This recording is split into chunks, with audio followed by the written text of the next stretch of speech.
Good evening, everyone. Welcome back to the class again by Manish Sharma sir. Today, as the guest, the speaker, we have Manish Sharma sir, who has been taking our class for these many days. We are thankful to him for conducting all these classes on pedagogical practices. Under this practice, today we are going to see part C, planning and organization of teaching and learning. Here we have around 8 concepts, out of which in this video we are going to cover 5 parts. The complete thing is like this. According to the syllabus, we have prepared the notes, and all these notes we are going to deal with you today till 5. This till competency based assessment we are going to deal, and then rest of the thing we will be dealing in the next part. Along with that, we will have the MCQs, multiple choice question, based on previous year CTT, KBS, NBS question bank. As you can see, every question contains the detail. This was asked in CTET September 2014. This was asked in PRT 18. Likewise, 2021 January. So questions are very authentic and based on this particular part. So friends, you have very less time. Let the hard work be done by Manish Sharma ji and by me for you. Notes and crisp material we will be providing you. You just focus on becoming principal. And all the best to you. And we will begin with today's session on the topic planning and organization of teaching learning. Manish ji, over to you, please. Good morning, Manish ji. Once again, good evening. धन्यवाद sir, सभी को नमस्कार। नमस्कार sir. मैं शुरू करता हूँ। नमस्कार। जैसा कि जब पिछली कक्षाओं में मैं जब चर्चा कर रहा था तो ये शब्द आया था और मैंने आपसे इनडायरेक्टली वे में पूछ लिया था कि क्या आपको पता है सिलेबस और पाठ्यक्रम में क्या अंतर है। और अगले प्रोस्पेक्टिस में जब हम अगले सेक्शन में हम आते हैं तो देखते हैं कि आपका टॉपिक ही है कि मैं स्टार्ट करता हूँ पाठ्यक्रम या पाठ्यचर्या, सिलेबस एंड कैरिकुलम से। तो अनुमति हो आप सभी की? प्लीज सर, प्लीज मैं स्टार्ट करता हूँ। आप सभी साथी थंब देकर मनीष जी को बता सकते हैं कि yes we are ready sir. Okay okay. कोई भी साथी कभी भी माइक चालू करके पूछ भी सकते। कॉन्सेप्ट ऑफ सिलेबस, ये विषय, इस विषय से, इस टॉपिक से प्रश्न आने ही आने हैं। कारण क्या है कि जब कभी कोई पेपर बनाता है तो किन विषयों के आधार पर आपका एक शिक्षक के रूप में, एक प्राचार्य के रूप में मूल्यांकन किया जाए, तो उस दृष्टिकोण से यह विषय जरूरी है। मूल्यांकन के दृष्टिकोण से, यानी अगर मुझे भी पेपर बनाए या किसी भी एक्सपर्ट को पेपर बनाना दिया जाएगा तो इस विषय से वो छोटा या कोई भी नोट्स, शॉर्ट नोट्स लिखने वाले क्वेश्चन जरूर बनाएगा। इसलिए इसको बेसिकली इसके की पॉइंट्स को समझना जरूरी है। सब जानते हैं सिलेबस, कैरिकुलम सब कुछ है, पर जो की पॉइंट्स हैं उनके साथ मैं चलूंगा। एक अच्छा जो आंसर देने वाला होता है, उत्तरदाता है, उसकी पहचान यही होती है कि वो कंसर्न्स जो क्वेश्चन है उसके की पॉइंट्स को कितना यूज कर रहा है। तो मैं भी स्टार्ट करता हूं concepts of syllabus and curriculum. इसमें कैरिकुलम और सिलेबस के बारे में हम पढ़ेंगे और एक ओवर्ट एंड हिडन कैरिकुलम क्या है इसके बारे में जानकारी प्राप्त करेंगे। कॉन्सेप्ट ऑफ सिलेबस एक्चुअली क्या है, जब भी हम कभी इंग्लिश शब्दावली को देखते हैं तो चाहे वो ग्रीक है चाहे वो लैटिन है, कहीं ना कहीं से आया होता है। तो मैं सिलेबस से पहले कैरिकुलम को एक्सप्लेन करूंगा। कैरिकुलम जो है एक लैटिन भाषा का शब्द है कुरिरे, जिसका मतलब होता है दौड़ का मैदान। अब दौड़ का मैदान क्या होता है? दौड़ के मैदान में एक स्टार्टिंग पॉइंट होता है, एक एंडिंग पॉइंट होता है, समय निर्धारित होता है। उस समय में स्टार्टिंग पॉइंट और एंडिंग पॉइंट तक हमको पहुंचना होता है, ये हमारा उद्देश्य होता है। ये दौड़ के मैदान की विशेषता होती है। पाठ्यक्रम में भी इसी तरह की कुछ व्यवस्थाएं होती हैं कि हमें कहाँ से शुरू करना है और कहाँ तक पहुंचना है, उसके लिए जो तय समय है वो कितना होना चाहिए, ये सारी चीजें। तो कैरिकुलम जो शब्द है, मैं वीडियो बंद कर दे रहा हूं ताकि कुछ लोगों को डिस्टरबेंस भी होता है। कैरिकुलम एक लैटिन भाषा का शब्द है जिसमें मैंने बताया कि इसका मतलब होता है कि दौड़ का मैदान। अगर देखा जाए तो कैरिकुलम, मैंने पहले भी कहा था, curriculum is related to course, और कोर्स जो होता है वो बड़ा व्यापक होता है। इसमें जो एजुकेशनल एक्सपीरियंस हैं उनको इन्वॉल्व किया जाता है। विषयों के साथ साथ बहुत सारे ऐसे एक्सपीरियंस हैं जो विद्यालय में हम लेते रहते हैं, डायरेक्ट और इनडायरेक्ट में। ये बड़ा डिस्क्रिप्टिव होता है और पूरे एक एजुकेशनल कैलेंडर को ये एक्सप्लेन करता है। Curriculum is the totally off student experience. जो विद्यार्थी अनुभव लेता है वो कहाँ कहाँ लेता है, आपके वातावरण में लेगा, शिक्षक और स्टूडेंट्स और टीचर के बीच में जो इंटरेक्शन होगा, जितनी भी एक्टिविटीज है सब्जेक्ट कोर्स के सब्जेक्ट के अलावा जितना भी वो प्राप्त करता है, वो सारी की सारी चीजें जो है वो कैरिकुलम के अंदर आती है। बात करते हैं कि सिलेबस क्या है। मैंने कहा था कि syllabus is related to subject. A syllabus is a document that outlines the specific topic, subject, and content to be covered in a particular course or class within a specific time frame. It is a subset of curriculum. देखिए, मैंने कहा था कि कोई ना कोई शब्द कहीं ना कहीं ग्रीन और लैटिन से संबंधित है। तो जो सिलेबस है वो ग्रीक शब्द से है, और सिलेबस के साथ एक बड़ी विडंबना है कि एक्चुअल में जो इसकी स्पेलिंग थी SITTYBOS, सिटीबोस। सिटीबोस शब्द जो है SITTY सिटीबोस, जब इसकी प्रिंटिंग की जा रही थी तो प्रिंटिंग मिस्टेक हो गया था, और सिटीबोस जो है प्रिंटिंग के रूप में क्या हो गया, सिलिबोस हो गया, और सिलेबस जो है सिलेबस बन गया। ये प्रिंटिंग मिस्टेक के कारण इस शब्द की जो परंपरागत प्रयोग का तरीका है वो बदल गया, तो सिटीबोस जो है सिलेबस हो गया। यह बहुत ही संकुचित है। ये क्या है, बहुत ही संकुचित रूप में है। कैरिकुलम बहुत ज्यादा वाइड है और सिलेबस बहुत ज्यादा संकुचित है। वाइड है कारण क्या है कि कैरिकुलम में वो सारी चीजें भी इन्वॉल्व हैं जो लिखित रूप में नहीं है, पर सिलेबस में जितनी चीजें इन्वॉल्व हैं वो रिटन लिखित दस्तावेज के रूप में है। जैसे मैं कहूं कि किसी विषय का सिलेबस, तो विषय के सिलेबस में निर्धारित होगा कि कौन कौन से चैप्टर होंगे, पार्ट होंगे। और जब मैं किसी कोर्स के कैरिकुलम की बात करूंगा तो विद्यार्थी चाहे और अनचाहे रूप में वो बहुत कुछ उसमें सीख लेता है। पूरे शैक्षणिक वर्ष के रूप में होता है कैरिकुलम, पर जो छोटे छोटे स्टेप्स में डिवाइड होता है वो सिलेबस होता है। तो सिलेबस एक इंस्ट्रक्टिव पार्ट होता है, जबकि कैरिकुलम जो है डिस्क्रिप्टिव पार्ट होता है। मैं कंक्लूज करूंगा इसके अगले स्लाइड पे जाने से पहले कि सिलेबस जो है जिसको हम पाठ्यक्रम कहते हैं और कैरिकुलम जिसे हम पाठ्यचर्या कहते हैं। सिलेबस एक ग्रीक शब्द है, कैरिकुलम एक लैटिन शब्द है। कैरिकुलम का मतलब क्या होता है, दौड़ का मैदान, और सिलेबस का मतलब होता है कि एक विषय, विस्तृत विषय या विशिष्ट विषय का विवरण।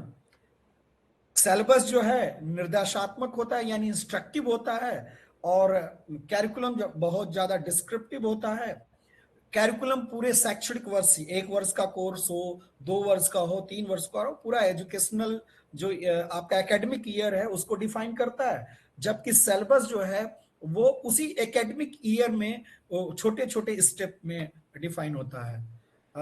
इतना ही आपके जानने लायक है कि सिलेबस कैरिकुलम में अंतर क्या है। अब हम बात करेंगे टाइप्स ऑफ कैरिकुलम। कैरिकुलम के प्रकार क्या हैं।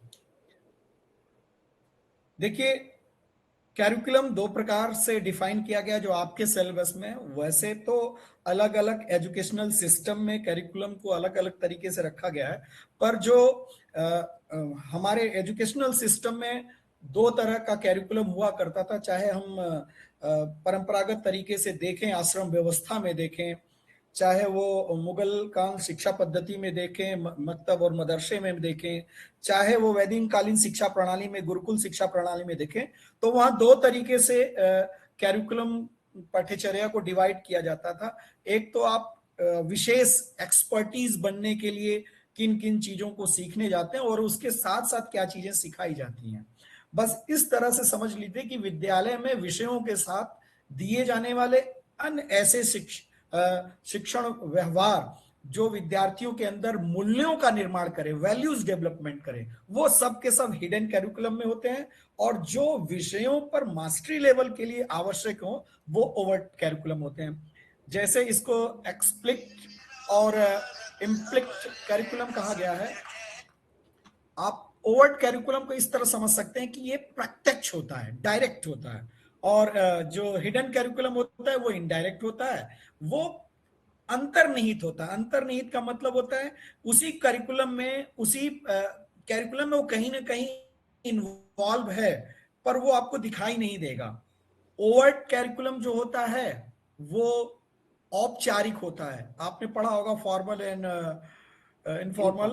तो जो ओवर्ट कैरिकुलम होता है वो औपचारिक होता है। क्यों औपचारिक होता है?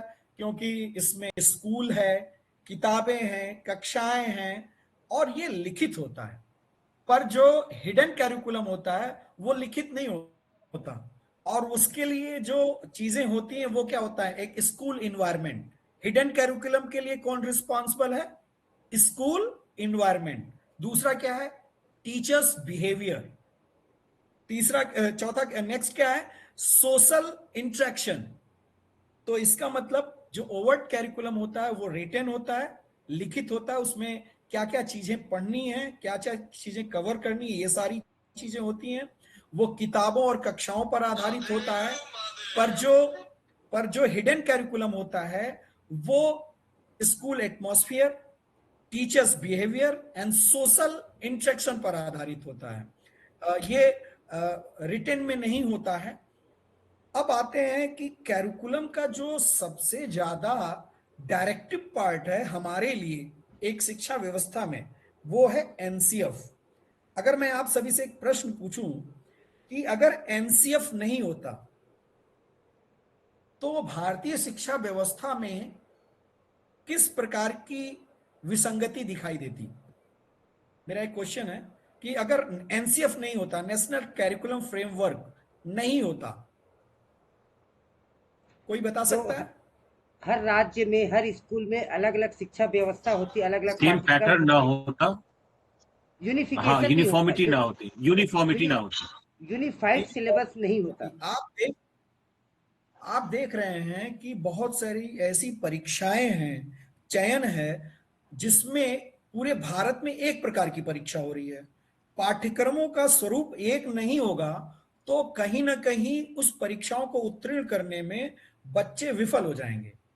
दूसरी चीज, अगर हम पूरे भारत को एक कैरिकुलम में नहीं बांधेंगे तो विकास की दृष्टि के, डेवलपमेंट की दृष्टिकोण से हम एक एक डायरेक्शनल फ्रेम में नहीं आगे बढ़ेंगे। कोई कहीं जा रहा है, कोई कहीं जा रहा है। किसी स्टेट के बच्चे अच्छा परफॉर्म कर रहे हैं, किसी स्टेट के बच्चे बहुत पुअर परफॉर्म कर रहे हैं। तो इसलिए भारतीय दृष्टिकोण में, भारतीय जो एसडीजी है, सस्टेनेबल डेवलपमेंट गोल है, उसको ध्यान में रखते हुए शुरू से ही नेशनल कैरिकुलम फ्रेमवर्क 2005 एनसीएफ को ही 2 साल 10 तक बढ़ाया गया, फिर आ गया, अभी एनसीएफ 2 पार्ट्स में आ गए। तो नेशनल कैरिकुलम जरूरी है। और इस नेशनल कैरिकुलम में हमारे 2 तरह के कैरिकुलम को एनसीएफ 2020 में पहले से भी लिया जा रहा है, एक ओवर्ट कैरिकुलम और एक हिडन कैरिकुलम। हिडन कैरिकुलम में वैल्यूज डेवलपमेंट पर ध्यान दिया जाता है। और एनसीएफ ये कहता है कि एनसीएफ के पॉइंट ऑफ व्यू से एक ओवर्ट कैरिकुलम क्या करता है, राष्ट्रीय शिक्षा नीति 2020 में उन्होंने जो एनसीएफ दिया है स्कूल के लिए और फाउंडेशनल लेवल के लिए, स्कूल एजुकेशन के लिए और फाउंडेशनल लेवल के लिए, उसमें पहला पॉइंट रखा उसने कि बोझ को कम करना। कैरिकुलम में क्या पॉइंट है? बोझ को कम करना। यानी कैसा बोझ? एजुकेशनल कंटेंट बहुत ज्यादा था। पिछली किताबों में आपने देखा कि बहुत ज्यादा कंटेंट था, किताबें बहुत मोटी थी, बहुत सारी चीजें थी। तो पहला एनसीएफ रिफर्स करता है कि जो ओवर्ट कैरिकुलम है उसमें कंटेंट को कम रखा जाए, और ऐसा कंटेंट न रखा जाए कि वो पूरी तरीके से रोट लेवल या रोट मेमोरी या रोट ट्रेडिशन, रोट लर्निंग पर आधारित हो। और कंटेंट ऐसा रखा जाए कैरिकुलम में जो रियल लाइफ सिचुएशन से जुड़ा हो। तो अगर एनसीएफ के अकॉर्डिंग कैसा कैरिकुलम होना चाहिए, तो बर्डन जो लर्निंग बर्डन है उसको कम करने वाले कंटेंट होने चाहिए। आप रोट लर्निंग वाले कंटेंट नहीं होने चाहिए, और जो कंटेंट होने चाहिए वो रियल लाइफ से जुड़े होने चाहिए। ये ओवर्ट कैरिकुलम के लिए है। फिर अगर एनसीएफ की मैं बात करूं कि एनसीएफ हिडन कैरिकुलम के लिए क्या कहता है, तो हिडन कैरिकुलम के लिए 4 जो कोठारी कमीशन की चीजें हैं, बेसिक चीजें हैं कोठारी कमीशन की: स्वतंत्रता, समानता, न्याय और बंधुत्व। स्वतंत्रता, समानता, न्याय और बंधुत्व। यानी कैरिकुलम अगर स्वतंत्रता, समानता और न्याय और बंधुत्व पर आधारित है, तो एनसीएफ जिस हिडन कैरिकुलम की बात करता है कि बच्चों के अंदर मूल्य विकास के लिए हमें स्पेस देना होगा। अगर किसी स्कूल में अगर मैं ये कहूं कि सबके साथ एक साथ व्यवहार हो रहा है, तो अपने आप विद्यालय में समानता का पाठ पढ़ाया जा रहा है। मान रहे कि नहीं मान रहे? अगर विद्यालय में सबके साथ एक समान व्यवहार हो रहा है, चाहे वो किसी बड़े घर का बच्चा हो, बहुत हाई वैल्यू फैमिली का हो, चाहे आईटी के बच्चे हैं, चाहे वो किसी भी वर्ग, किसी भी सोशल इकोनॉमिक लेवल से वो आया हुआ है, अगर सबके साथ समानता का व्यवहार हो रहा है, प्रिंसिपल, टीचर सभी कर रहे हैं, तो कहीं ना कहीं उस विद्यालय के उस कैरिकुलम में एक समानता का पाठ पढ़ाया जा रहा है, डायरेक्टली इनडायरेक्टली वो दिख रहा है। Clear it? चलूं आगे? Yes sir. Manish ji, one question. तो Yes, yes sir. sir. Yes, sir. Is Bhavna madam present in the class? Manish sir, is Bhavna madam present in the class? I don't know sir, मेरा सारा concentration जो है explanation पे है sir, please. Okay, मैं आगे please चलूं? continue. Please continue. हाँ, तो कैरिकुलम 2 पार्ट में बटा, एक तो हिडन कैरिकुलम और एक जो था ओवर्ट कैरिकुलम। ओवर्ट कैरिकुलम को हम बोलते हैं प्रत्यक्ष और हिडन कैरिकुलम को बोलते हैं अप्रत्यक्ष। ओवर्ट कैरिकुलम जो होता है औपचारिक होता है। औपचारिक का मतलब होता है स्कूल होगा, टाइम टेबल होगा, किताबें होंगी, उनका पूरा बना होगा टाइम टेबल, वो कब क्या चीजें पढ़ाई जाएंगी। ओवर्ट कैरिकुलम लिखित होता है। अभी आपको जो भी कुछ मिला है, ये कैरिकुलम जिसके आधार पर हम आगे बढ़ रहे हैं, वो लिखित है कि आपको ये चीजें पढ़नी है। और इसी तरीके जो हिडन कैरिकुलम होता है वो लिखित नहीं होता, वो school environment, teachers behaviour, social interaction पर डिपेंड करता है। एनसीएफ सजेशन देता है कि ओवर्ट करिकुलम लर्निंग बर्डन को कम करने वाला होना चाहिए, मेमोराइज लर्निंग नहीं होना चाहिए, और रियल लाइफ सिचुएशन से जुड़ा होना चाहिए। इसके बाद जैसे इन्होंने यहाँ पे एग्जांपल लिखा है कि student learning punctuality from the school bell. अगर हम स्कूल बेल के हिसाब से बच्चे आते हैं विद्यालय में, तो कहीं ना कहीं हम उनको पंक्चुअलिटी सिखाते हैं। जो स्कूल का प्रेयर है, असेंबली है, विद्यालय में कोई भी एक्टिविटीज ऐसी कराई जा रही है जो सोशली उनको और ज्यादा मैच्योर करती है, किसी संवेदनशील बनाती है, वो सारी की सारी चीजें, विद्यालय में अच्छे कपड़े पहन के आना भी हिडन कैरिकुलम है। वो स्वच्छता और अच्छी तरीके से प्रेजेंटेशन, सिटिंग अरेंजमेंट है, और जितने भी जेंडर्स रोल हैं उनको रिस्पेक्ट देना है।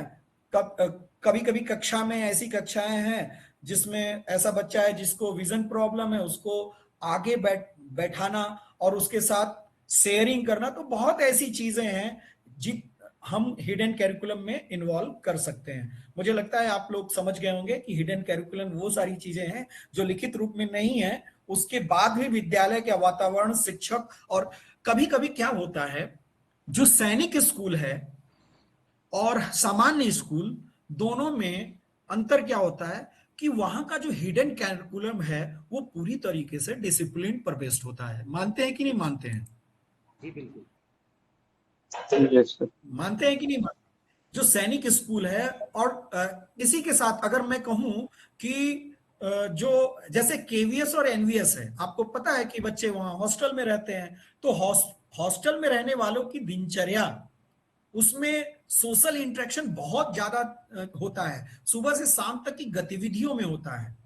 यानी जैसे हम गुरुकुल प्रणाली में देखें कि गुरु के पास ही रह करके वो शिक्षा ग्रहण करते थे, तो उसमें बहुत सारी ऐसी चीजें हैं। गुरु के लिए वो लकड़ियां लाते थे, भिक्षाटन करके भोजन लाते थे, बहुत सारी चीजें उनको सिखाया गया है। भिक्षाटन और ये सारी चीजें क्या था कि जीवन में आप कभी किसी के साथ अहम भूमिका में न रहें। हम बहुत ज्यादा ज्ञानवान हैं, फिर भी हम अपने गुरु के लिए, जैसे देवांगन सर से बात हो रही थी कि जीवन का सबसे बड़ा ऋण जो है वो ज्ञान है। अगर मैंने कोई ज्ञान ग्रहण किया है और मैं अपने तक ही रहा हूं, तो मैं बहुत बड़ा बड़ा ऋणी हूं, जब तक कि वो ज्ञान दूसरों को दे न दूं।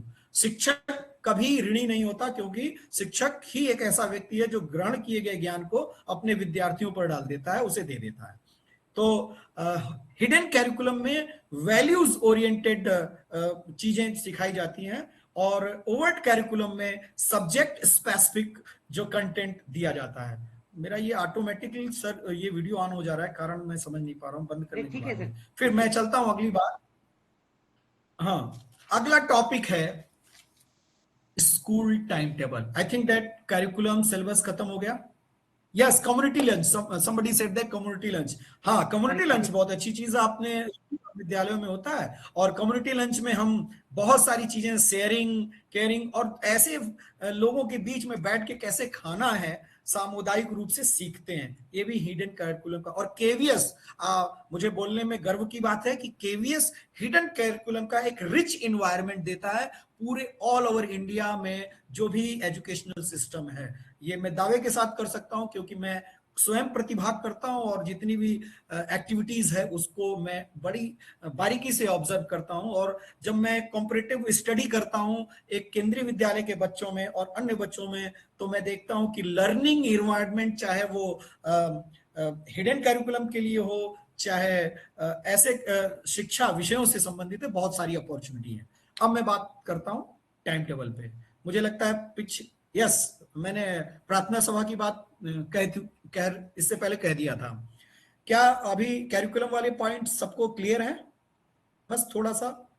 Yes, okay.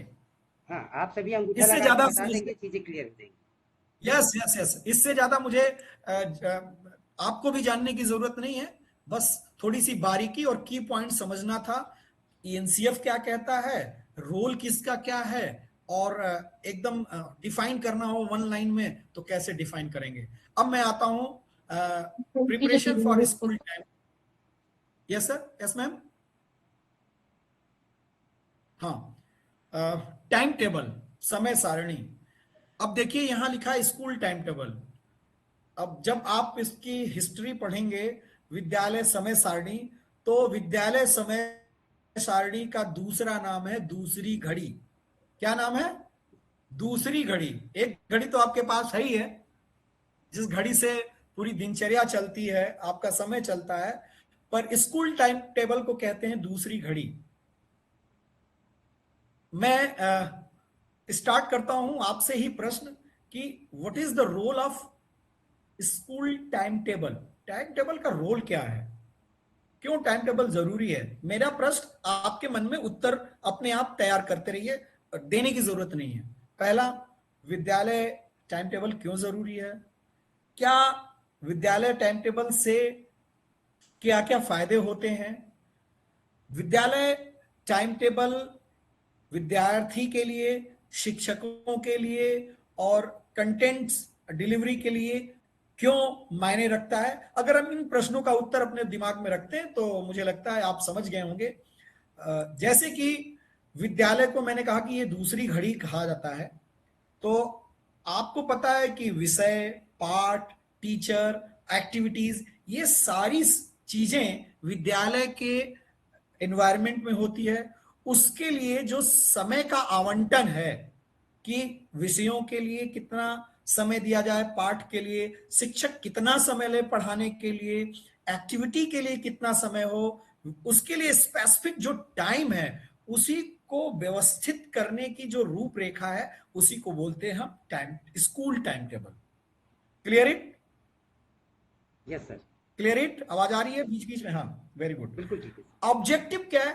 It is the objective of school time table. School time table का पहला की पॉइंट्स है time management.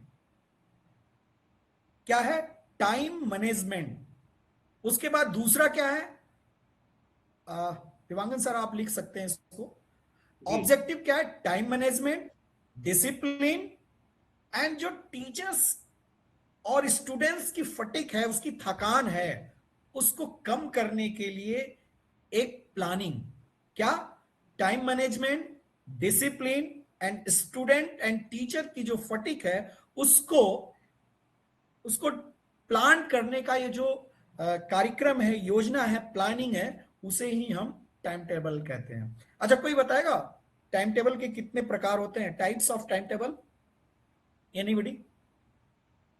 Types of time table, types of time table कोई बता सकता है? टाइम टेबल कोई बनाता है? टाइम टेबल इंचार्ज आप में से कोई है? यस। हाँ सर, टाइम टेबल कितने प्रकार का होता है? 3 प्रकार के सर। हाँ, कौन कौन से सर? एक तो सब्जेक्ट वाइज होता है, दूसरा हम्म टीचर वाइज होता है, और हम्म तीसरा है क्लास वाइज। देखिए, वाइज जो एग्जैक्टली आप लोग टाइम टेबल को सर जिस 2 टाइप का। तरीके से, यस, टाइम टेबल 3 प्रकार का होता है। एक तो क्लास टाइम टेबल होगा, ठीक, और अभी किसी मैडम ने कहा था डे वाइज। जो तो क्लास टाइम टेबल होगा वो पीरियड वाइज और डे वाइज होगा। Clear it? Clear it? पहला क्या हुआ? Yes sir, class time table. दूसरा क्या हुआ? Teacher time table. और तीसरा क्या हुआ? Master time table. Class time table, teacher time table and master time table. जो क्लास टाइम टेबल होता है वो क्लास से रिलेटिव होता है, वो day wise and period wise होता है। टीचर टाइम टेबल क्या होता है? वो भी period wise and day wise decide होता है एंड सब्जेक्ट स्पेसिफिक होता है। और जो मास्टर टाइम टेबल होता है वो ओवरऑल टाइम टेबल होता है, जिसमें सभी शिक्षक सभी विषयों का एक मैप होता है, जिससे हम किसी भी काम को एक ग्लिम्पसेस में, एक पॉइंट ऑफ व्यू में देख सकते हैं विद्यालय की इसे सर हम गतिविधि को समझने के लिए। कंसोलिडेटेड बोल सकते हैं। Yes yes yes, yes yes, consolidated. अलग अलग जगह उसको अलग नाम दिया गया है। तो what types of time table क्या हुआ? Class time table. Class time table is related to class directly related to particular class and particular subject teaching in that class. Clear it? Teacher time table, teacher time table क्या होता है? Particular teachers का time table. और master time table क्या होता है? पूरी class और सारे शिक्षकों का एक ऐसा मास्टर टाइम टेबल जिसके बिहाफ पर हम पूरे स्कूल की टीचिंग कैसे चल रही है उसको देख सकते हैं। यानी जब कभी कोई हमारे यहाँ विद्यालय में इंस्पेक्शन करने आता है तो उसको मास्टर टाइम टेबल पहले जरूर देखना चाहिए, एक कि मास्टर टाइम टेबल के हिसाब से विद्यालय में किन कक्षाओं को कहाँ देखें, कहाँ ऑब्जर्व करें, या कोई भी नई विषय को जोड़ने के लिए मास्टर टाइम टेबल सबसे ज्यादा रोल होता है। अब हम आगे चलते हैं कि एक टाइम टेबल की विशेषता क्या होती है। जैसा यहां सामने लिखा हुआ है, principle of fatigue, principle of varieties, principle of justice.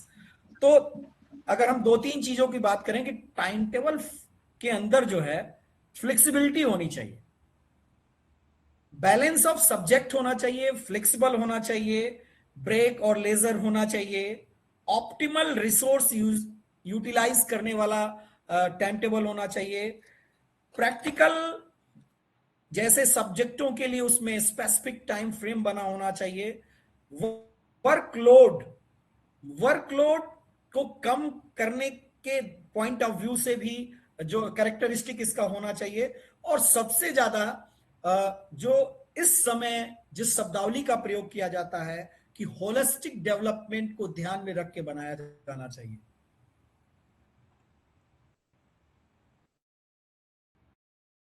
खेल जैसे फ्लेक्सिबल होना चाहिए, ऐसा नहीं कि आपने ऐसा क्या कहता है टाइम टेबल बना दिया। आपने एनसीएफ में एक टर्म सुना होगा, टीचर ऑटोनॉमी, कोई बता सकता है? एनसीएफ 2005 में टीचर ऑटोनॉमी क्या होता है?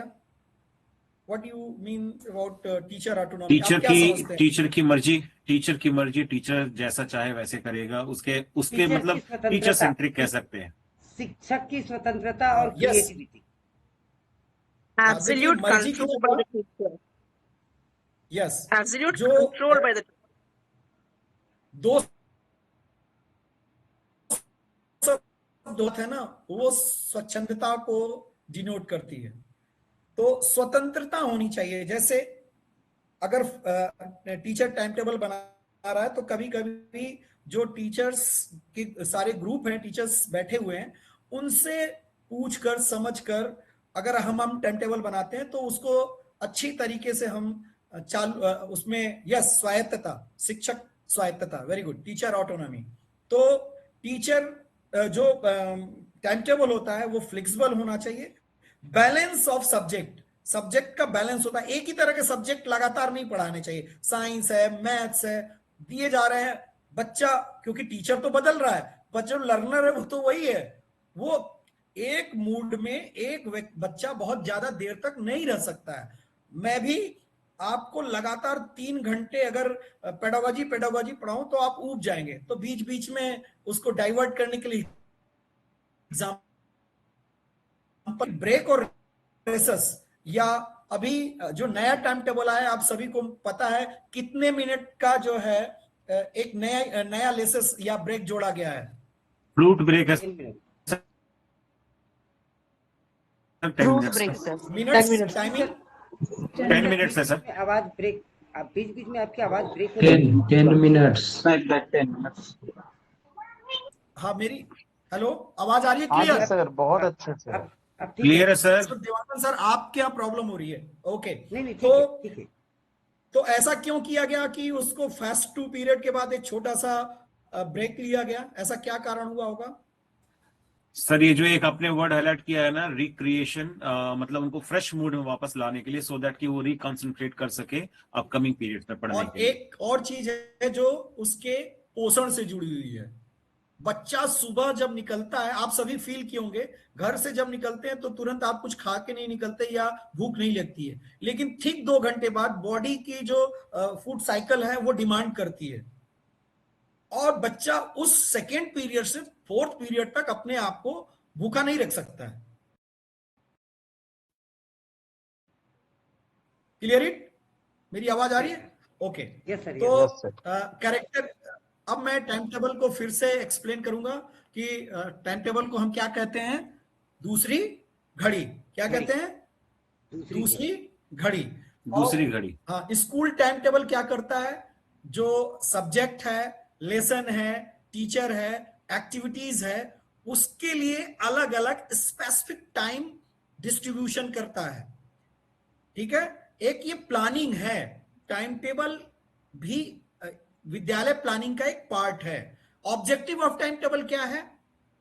Time management, discipline and student और टीचर्स का जो फटीग है उसको कम करने का, फटीग उसको रिड्यूस करना। Very good. अब टाइम टेबल के types: class time table, teacher time table and master time table. Master time table. And जो कैरेक्टरिस्टिक ऑफ एक स्पेसिफिक और अच्छे टाइम टेबल की क्या कैरेक्टरिस्टिक होती है कि फ्लेक्सिबल होना चाहिए, बैलेंस ऑफ सब्जेक्ट होना चाहिए, ब्रेक एंड लेजर होना चाहिए, ऑप्टिमल रिसोर्सेज यूटिलाइजेशन, यानी जितने भी रिसोर्सेज हैं उस समय के अंदर वो प्रयोग में ला सकें, और सबसे ज्यादा होलिस्टिक डेवलपमेंट बेस्ड होना चाहिए। प्रैक्टिकल सब्जेक्ट के लिए उसको अधिक समय दिए जाना चाहिए, और वर्कलोड का बैलेंस होना चाहिए। Clear it? थोड़ा सा सर, अभी जैसे मान लीजिए ये प्रश्न है कि आप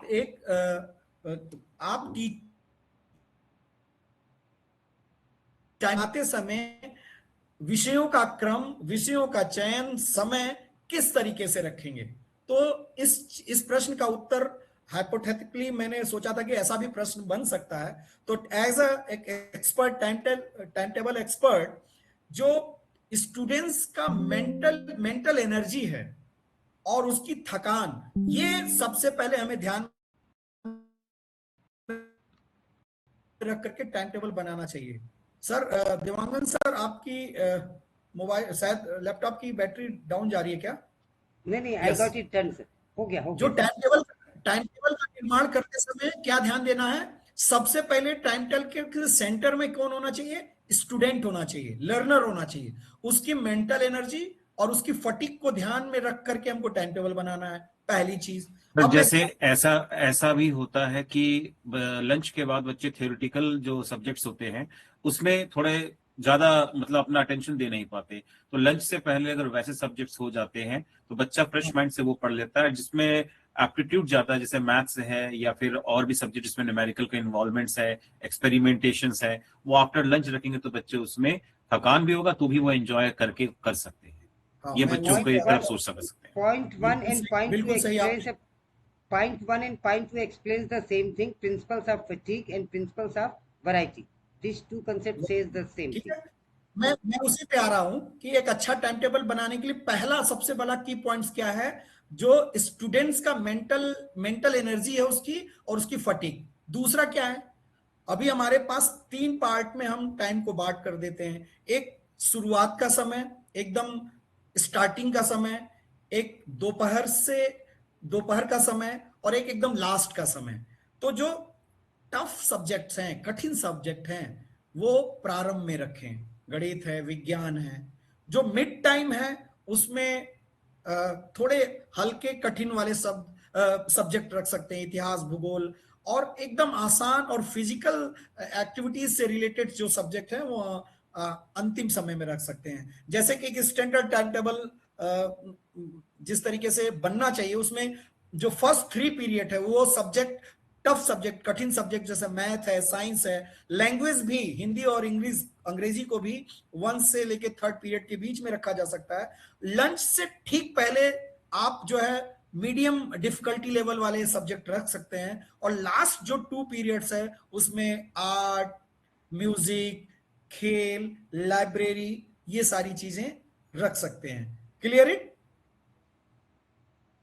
यस सर, बिल्कुल। समय सारणी में टाइम अवधि, जो एक पीरियड की क्या अवधि होनी चाहिए, वो अलग अलग स्कूलों में अलग अलग लेवल पर, जैसा फाउंडेशनल लेवल स्टेज है, प्रिपरेटरी स्टेज है, मिडिल स्टेज है, सेकेंडरी स्टेज में अलग अलग पे बहुत सारे तर्क दिए गए हैं कि बच्चों की आयु, एज नॉर्म्स और क्लास नॉर्म, 2 तरह के नॉर्म्स होते हैं। एज नॉर्म्स क्या होता है? जैसे इस आयु वर्ग के बच्चों को क्या क्या चीजें आनी चाहिए या कितना समय दे सकता है लर्निंग पर। और क्लास नॉर्म्स क्या है? एक कक्षा 6 या कक्षा 5, उस कक्षा के बच्चे कितना समय दे सकते हैं। तो 2 तरह के नॉर्म्स होते हैं, या आप पेपर बना रहे हैं, टाइम टेबल बना रहे हैं, क्वेश्चन पेपर बना रहे हैं, कंटेंट डिलीवर कर रहे हैं, तो स्कूल रेफरेंस में एज नॉर्म्स और क्लास नॉर्म्स का हमेशा ध्यान रखें। आप कोई क्विज बना रहे हैं तो उसमें एज नाम्स और क्लास नाम्स देखें। कोई एक्टिविटीज दे रहे हैं तो उसमें भी एज नाम्स और क्लास नाम। एज नॉर्म्स जो है वो आपको पियाजे का आप रेफरेंस ले लीजिए, कॉग्निटिव डेवलपमेंट थ्योरी, या बाल्यावस्था, किशोरावस्था, उन सारी कैरेक्टरिस्टिक्स को एज नॉर्म्स में लेंगे। क्लास नॉर्म्स क्या है? जो उस ऑर्गेनाइजेशन द्वारा, जैसे केवीएस में क्लास नॉर्म्स, एक केवीएस में जो सिलेबस डिसाइड होता है वो क्लास नॉर्म के अनुसार होता है। आप क्वेश्चन भी उस बच्चे से पूछेंगे तो क्लास नॉर्म्स के अनुसार पूछेंगे।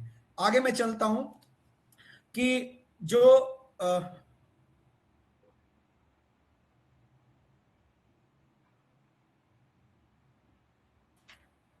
हेलो, मेरी आवाज आ रही है? जी बिल्कुल सर, बीच में चली गई थी। यस सर आ रही है। अच्छा, यानी अब मैं इस वाले पार्ट को, जो टाइम टेबल है, उस पार्ट को कंक्लूड कर रहा हूं कि जो डाइवर्सिटी होती है, या जो विषयों की विविधता होती है, अलग अलग विषय, यानी एक ही विषय को बार बार लगातार एक ही तरह के मूड वाले विषय लगातार नहीं पढ़ाने चाहिए, और टाइम टेबल बनाते समय बहुत ही फ्लेक्सिबिलिटी हो, विशेष गतिविधियों के लिए ढेर सारा समय हो, और ब्रेक जरूरी है। तो ये पार्ट कंक्लूड हुआ कि एक टाइम टेबल का रोल क्या है, टाइम टेबल का ऑब्जेक्टिव क्या है, टाइप्स ऑफ टाइम टेबल क्या है, एक कैरेक्टरिस्टिक अच्छे टाइम टेबल की क्या होनी चाहिए, और एज एक टाइम टेबल इंचार्ज जब आपको टाइम टेबल बनाना है तो किन किन विषयों का ध्यान रखना चाहिए। ठीक है, मैं 1 मिनट का थोड़ा सा ब्रेक लूंगा, 1 मिनट का जरा सा गला सूख रहा है। जी बिल्कुल। So friends, Devangan sir. Devangan sir. Yes, yes. Sir, during my PGT English interview, I had been asked a question. Supposing I'm given the last period, how do I make that period interesting? Okay. Since sir has taken a break, if 2-3 minutes, if we can till sir comes back. No, you. So how do we make the last period in any class? And how do you make the last period interesting? हाँ, yes ma'am. Actually क्या है, आपका question अभी मैंने पढ़ा भी था text में। ठीक है, हम बहुत अच्छा कैरिकुलम टाइम टेबल के रूल को फॉलो कर रहे हैं, बहुत अच्छा टाइम टेबल बना रहे हैं, फिर भी जिस हिसाब से सब्जेक्ट है, जिस हिसाब से टीचर्स का इन्वॉल्वमेंट है, और जिस तरीके से इसका स्कूल की टाइमिंग है, उसमें ये सारी चीजें अच्छी विशेषताओं को सम्मिलित कर पाना बड़ा कठिन होता है। तो कभी कभी लास्ट पीरियड भी जो है, आप बच्चों को और शिक्षकों के लिए एक बड़ा बर्डन होता है, लास्ट पीरियड मिल गया मैथ्स का, क्या करें। अब यहां टीचर की वो क्वालिटी, क्योंकि यहां टीचर बहुत अच्छा स्टिमुलस है, और मैं आपको एग्जांपल देता हूं, चार्ली चैपलिन का जो लाइफ का उसका बेस्ट शो जिस दिन हुआ था, वो दिन था जिसकी सुबह उसका बच्चा एक्सपायर हुआ था। चार्ली चैपलिन का नाम सुने होंगे। चार्ली चैपलिन का जो सबसे बढ़िया शो था वो उस रात्र को हुआ था, उस नाइट को हुआ था, जिसकी सुबह उसका बच्चा एक्सपायर हुआ था।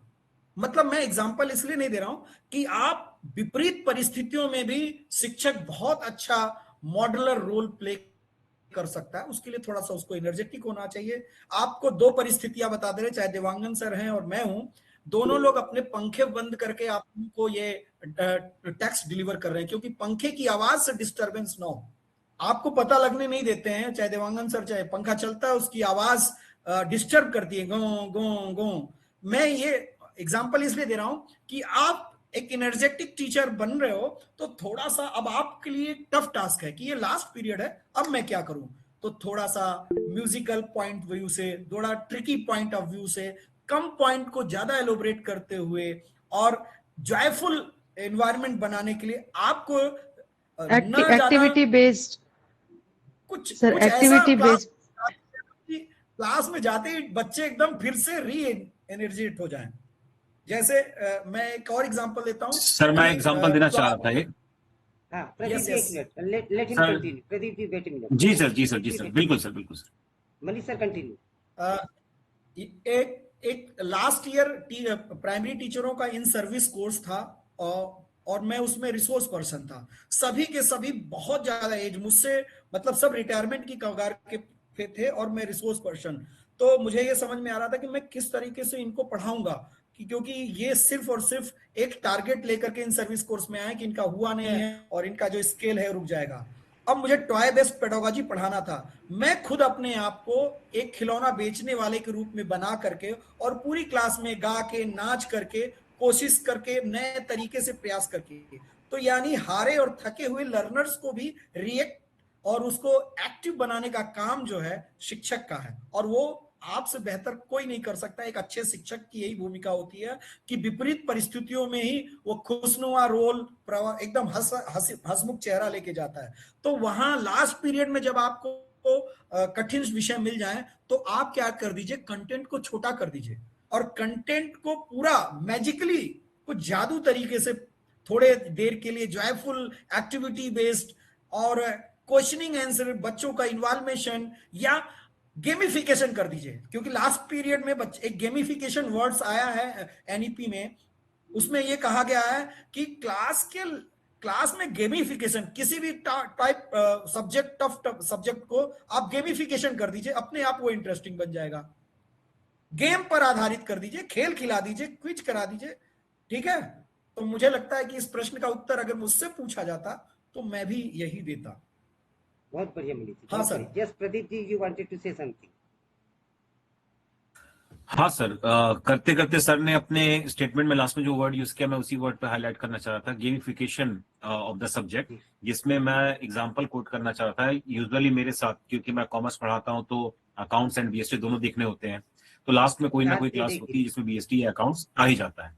तो अब ऐसे मौके पर कभी कभार मैं ये करता हूँ कि सिलेबस से रिलेटेड जो हमारे कुछ इंपॉर्टेंट टर्म नॉलेजेस होती है ना, उसको लेकर के मैं बच्चों को फिर गेम जोन में ले आता हूं और उनमें से 2 टीम बांट करके बच्चों को एक को बुलाता हूं बोर्ड पर कि एक वर्ड तुम सोचोगे जिसको कि बच्चे आकर नेक्स्ट बच्चे उसको गेस करेंगे, और जिससे कि बॉयज को 2 पॉइंट या गर्ल्स को 2 पॉइंट अवार्ड होंगे जीतने और हारने पर, बाय मीन सही पिक करने पर।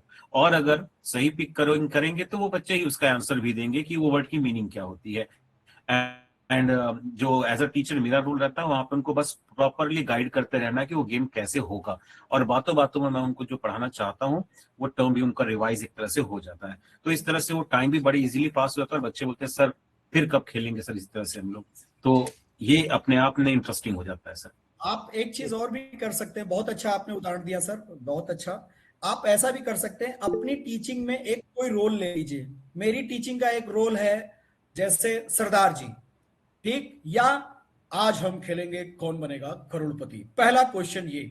तो आप जैसे ही वो चीज उस दिन बोलेंगे बच्चा एकदम एनर्जेटिक, यार मजा आएगा आज फिर से करोड़पति। लेकिन आप इस फ्रेम में जैसे बोला आज अपन तेरे को यही पढ़ाएगा, आप मॉड्यूलेशन कर दीजिए, लैंग्वेज बदल दीजिए, अब बच्चा अट्रैक्ट हो गया और उसी लैंग्वेज में आप कंटेंट दे दीजिए, दूसरे दिन अपना दूसरा रोल ले लीजिए। Clear it? Well done sir. Yes sir. आगे बढ़ूं? Yes sir, yes sir. Okay. Somebody wanted to speak. It was written Zit Mumbai. I could not read the name. Who is that, please? If you want to say something, you had raised your hand to speak. Okay, carry on Manish, please. Sir time table का regards में एक चीज और पूछना चाह रहा था मैं। हाँ सर। सर टाइम टेबल में जब हम लोग अपना प्रिपरेशन कर रहे हैं तो क्या हमको इस चीज पर फोकस मतलब बहुत ज्यादा करने की जरूरत है नहीं कि किस पर्टिकुलर सब्जेक्ट, जैसे कि डब्ल्यूई की क्लास है, लाइब्रेरी है या और सब चीजें हैं, उसमें कितने टाइम्स की डिवोट करने की जरूरत होती है टाइम टेबल प्रिपरेशन के टाइम पर, उस चीजों को लेकर के क्या हमें possibilities? Pradeep ji, even if you want, you cannot do much thing. You need to follow the instructions given by KBS headquarters. They give the detailed things, which subject are to be taken before recess and after lunch, and how much period should be given. Everything is planned and framed. The only thing is you need. हाँ मतलब sir मुझे वही जानना है कि उस पर भी हमें अपने आप को फोकस करना होगा ना कि वो चीजें कितनी कितनी डिवोटेड है। सर जब आप साइकोलॉजिकल पॉइंट ऑफ व्यू से देखेंगे तो ये जो 30 मिनट 40 मिनट क्यों रखा गया है, उसके पीछे क्या कारण है कि जो हमारा मस्तिष्क है उसका रिएक्शन टाइम जो है 30 मिनट्स है किसी भी एक पर्टिकुलर कंटेंट पर। आप इतनी देर से हमसे जुड़े हैं क्योंकि आपका एज ग्रुप ऐसा है, पर जिन बच्चों को हम एज ग्रुप में लेके चलते हैं, साइकोलॉजिस्ट करते हैं कि जो रिएक्शन टाइम है चीजों को सुन के मेमोराइज करके, और रिएक्शन टाइम ज्यादा बड़ा लेक्चर छोटे बच्चे नहीं सुन पाते, डिग्री कॉलेज के बच्चे सुन पाते हैं। तो जो हमारा रिएक्शन टाइम है साइकोलॉजिकल पॉइंट ऑफ व्यू से वो 30 मिनट है, और 10 मिनट जो उसके बीच में गैपिंग है। और फ्लैंडर इंटरेक्शन आपने पढ़ा होगा, फ्लैंडर इंटरेक्शन पढ़ा है बीएड में? क्लासरूम में टीचर कितना बोलेगा, बच्चा कितना बोलेगा, कितने देर मौन की स्थिति होगी, साइलेंट की स्थिति होगी, इसको बोलते हैं Flanders interaction in during classroom teaching. Classroom teaching में फ्लैंडर्स ने एक थ्योरी दी थी कि बच्चा कितनी बात बोलेगा, शिक्षक कितनी बात बोलेगा, और कभी कभी शांत की मौन की अवस्था भी होनी चाहिए। तो ये जो प्रोसेस है पूरा वो 30 to 40 मिनट्स के बीच में होता है। स्पेसिफिक इसीलिए क्लासेस जो है 30 से 40 या 45 मिनट की बनाई जाती हैं। साइकोलॉजिकल बड़ी कक्षाएं भी इन्हीं आधारित चीजों पे होता है, क्योंकि मस्तिष्क भी जब किसी चीज को स्मृति में स्टोर नहीं कर पा रहा है तो निश्चित ही कि वो रिएक्शन नहीं करेगा, और एक चीज को, कंटेंट को रिसीव करने की एक टाइम लिमिट है। तो टाइम शेड्यूल ये ऑर्गेनाइजेशनल पार्ट है, पर हमको उसको फॉलो करना है। और कठिन विषयों का चयन, साथ मध्यम जो मीडियम टफ विषय हैं उनका चयन, वो हमको इस प्रोस्पेक्टिव से करना है। Clear it? Yes, sir. जी सर। अगला जो 2 टॉपिक है थोड़े लंबे हैं, इसलिए मैं जल्दी जल्दी कोशिश करूंगा। Foundational literacy and numeracy, FLN and ECCE, early childhood care and education. आप सभी को पता है कि जो पुरानी संरचना थी उसमें 10+2+3 वाली बात की गई थी।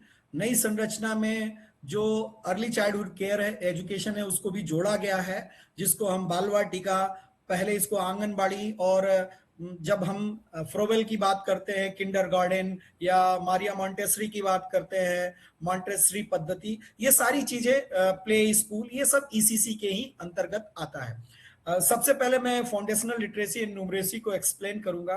बुनियादी साक्षरता एवं संख्या ज्ञान। एक्चुअली क्या है, आप सभी को पता है कि निपुण एक नेशनल मिशन है, राष्ट्रीय मिशन है। क्या है निपुण? कोई बता सकता है निपुण का फुल फॉर्म? सर मैं बता सकता हूँ। National Initiative for Proficiency in Understanding, Proficiency with Proficiency in Understanding and Numeracy. Yes. Sir, National Initiative for Proficiency National Initiative for in Reading with Proficiency in Understanding and Numeracy. Reading with Understanding and Numeracy. Yes, yes, sir. देखिए, हम लोग गड़बड़ा सब जानते हैं, गड़बड़ा कहाँ जाते हैं, फॉर कहाँ लगेगा, इन कहाँ लगेगा, और एंड। तो आप सीक्वेंस याद कर लीजिए, फॉर, इन, एंड। अब जोड़िए नेशनल इनिशिएटिव, किसके लिए? फॉर किस? वो सब मुझे आता है। Efficiency, yes, in reading with understanding and numeracy. हाँ, तो ये निपुण भारत एक बहुत बड़ा राष्ट्रीय मिशन है, नेशनल मिशन है। 2021 में शुरू किया गया था। आई थिंक डेट नहीं मुझे याद है, थोड़ा मैं भूल रहा हूं। पर इसका क्या लक्ष्य था कि 2026-27 तक, 2026-27 डेट याद कर लीजिए, 2026 और 27 के एंड तक निपुण बनाना है। और निपुण बनाने के लिए करना क्या होगा, तो उसके अंदर एक्टिविटीज डाली गई, FLN, foundational literacy and numeracy. यानी जो निपुण भारत है एक नेशनल मिशन है, और उसके अकॉर्डिंग 2026-27 तक ये टारगेट अचीव करना। उस टारगेट में क्या है कि फाउंडेशनल लिटरेसी एंड न्यूमरेसी सभी वर्ग के बच्चों तक आ जानी चाहिए। अब इसको एक्सप्लेन करते हुए मैं धीरे धीरे आगे बढ़ता हूं। इट्स रिफर्स, सर अभी ऊपर ही रखे रहिए, अभी स्लाइड ऊपर ही रखे रहिए। It's referred to child's ability to read with meaning and solve basic maths problem by the time they complete grade 3. It is the bedrock of the future learning. यानी जिस हिसाब से हमारा पाठ्यक्रम और जिस हिसाब से नई चीजें, इनोवेटिव चीजें एजुकेशन में जोड़ी जा रही हैं, उसके लिए फाउंडेशनल लिटरेसी एंड न्यूमरेसी होना जरूरी है। लिटरेसी का मतलब जो हमारी ओरल लैंग्वेज है उससे रिलेटेड है। न्यूमरेसी का मतलब हम बेसिक मैथमेटिकल ऑपरेशन से जुड़ा हुआ है। यानी जो न्यूमरेसी, जो फाउंडेशनल लिटरेसी है, वो भाषाई क्षमता का विकास, उसमें बहुत सारे टर्मोलॉजी है, coding, decoding, oral language development. अच्छा, लैंग्वेज में आपको लैंग्वेज डेवलपमेंट का क्रम तो पता है, सुनना, बोलना, पढ़ना, लिखना। यस, बाय ग्रेड 3, बाय, चलिए, सुनना, बोलना, पढ़ना। My question is, should they achieve their FLN by grade 3 or by the complete grade 3?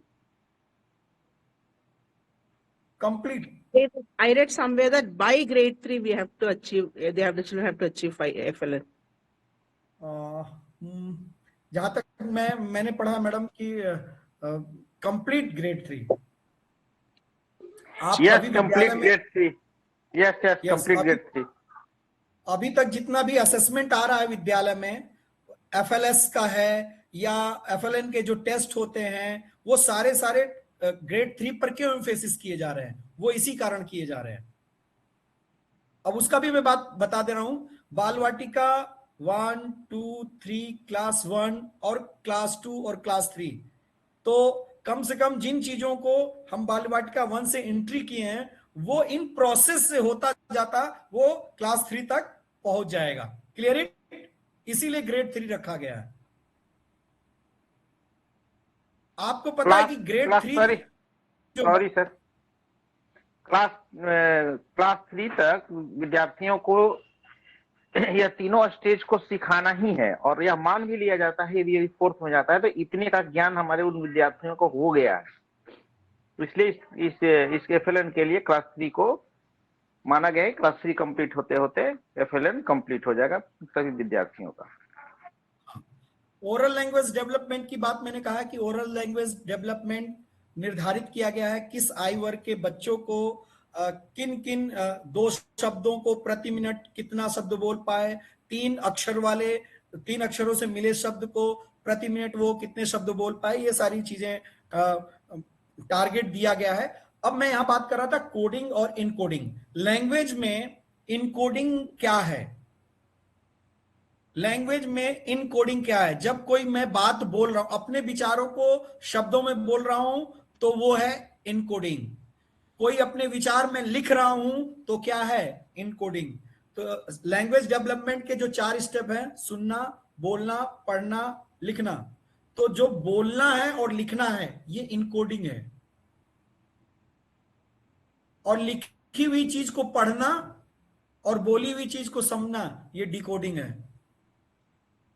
Clear it? Yes sir. आगे बढ़ू सर एक बार रीडिंग रिपीट फ्लुएंसी। करिएगा, एक बार देखिए, रिपीट करिए। यस सर, लैंग्वेज डेवलपमेंट के 4 स्टेप हैं, सुनना, बोलना, पढ़ना, लिखना। Clear it? Clear it? Sir Subopalli. जी सर। हाँ, सुबोपल्ली या LSRW। Clear it?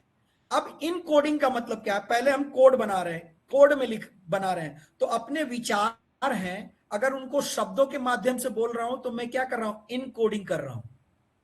अपने विचारों को मैं बोल रहा हूं तो वो इन कोडिंग कर रहा हूं।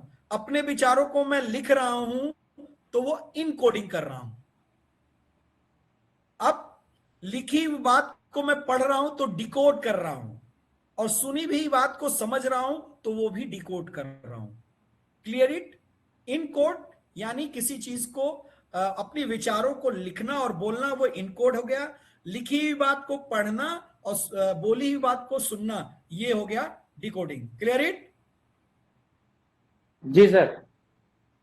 रीडिंग फ्लुएंसी ग्रेड लेवल या एज नॉर्म्स के अनुसार, क्लास नॉर्म के अनुसार, क्लास जो टेक्स्ट है उसको एक्यूरेसी के साथ पढ़ना, यानी जो शब्द, जो कंटेंट पढ़ रहे हैं। देखिए, सुनना मतलब सिर्फ सुनना नहीं, जैसे पति पत्नी आपस में कहते हैं ना, पति कहता है तुम मेरी बात को सुन रही हो पर समझ नहीं रही हो, तो सुनने के साथ समझना जरूरी है, अपने आप जुड़ा हुआ है। हर मेरी बात को आप में से बहुत सारे लोग सुन रहे होंगे पर समझ नहीं रहे होंगे, तो ये स्किल नहीं है, ये लिसनिंग स्किल नहीं है। मैं जो बोल रहा हूं, कभी कभी गुस्से में बोल रहे हैं ना कि मिस्टर दिवांगन आप क्या बोल रहे हो, आप समझ रहे हो? इट मीन्स बोलने के साथ अंडरस्टैंडिंग जरूरी है। आप जो बोल रहे हो वो समझ के साथ बोल रहे हो। जो आप लिख रहे हो, सुनना, बोलना, पढ़ना, सिर्फ पढ़ लेना नहीं, कंटेंट को पढ़ लेना नहीं, समझ के साथ पढ़ना। यानी जितने भी ये लैंग्वेज डेवलपमेंट के 4 स्टेप्स हैं, इनके साथ अंडरस्टैंडिंग हिडन है, छुपी हुई है। सुनने के साथ अगर आप समझ नहीं है तो सुनने की स्किल नहीं है आपके पास। पढ़ने के साथ समझ नहीं है तो पढ़ने की स्किल नहीं है। लिखा हुआ आप पढ़ ले रहे हो पर समझ नहीं पा रहे हो, तो इसका मतलब आप जो लिख रहे हो उसकी भी समझ होनी चाहिए। तो समझ होना जरूरी है, अदरवाइज ये चारों स्किल आपके अंदर नहीं है। ठीक है? नेक्स्ट, अभी हम लैंग्वेज डेवलपमेंट के लिए वो लिटरेसी के लिए आपको सभी तारा ऐप है, ORF है, चल रहा है, आप सभी को पता है। कंटेंट क्लियर इट है, वो क्लियर है। अगर वो पूछा जाए कि what is the full form of तारा, बता सकता है? तारा का फुल फॉर्म कोई बताए आप में से?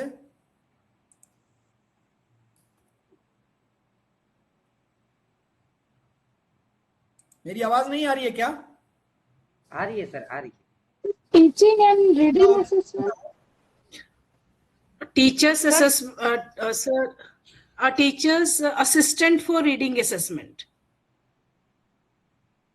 और कोई? हाँ, टीचर्स असेसमेंट नहीं, असिस्टेंट है वो, असिस्टेंट।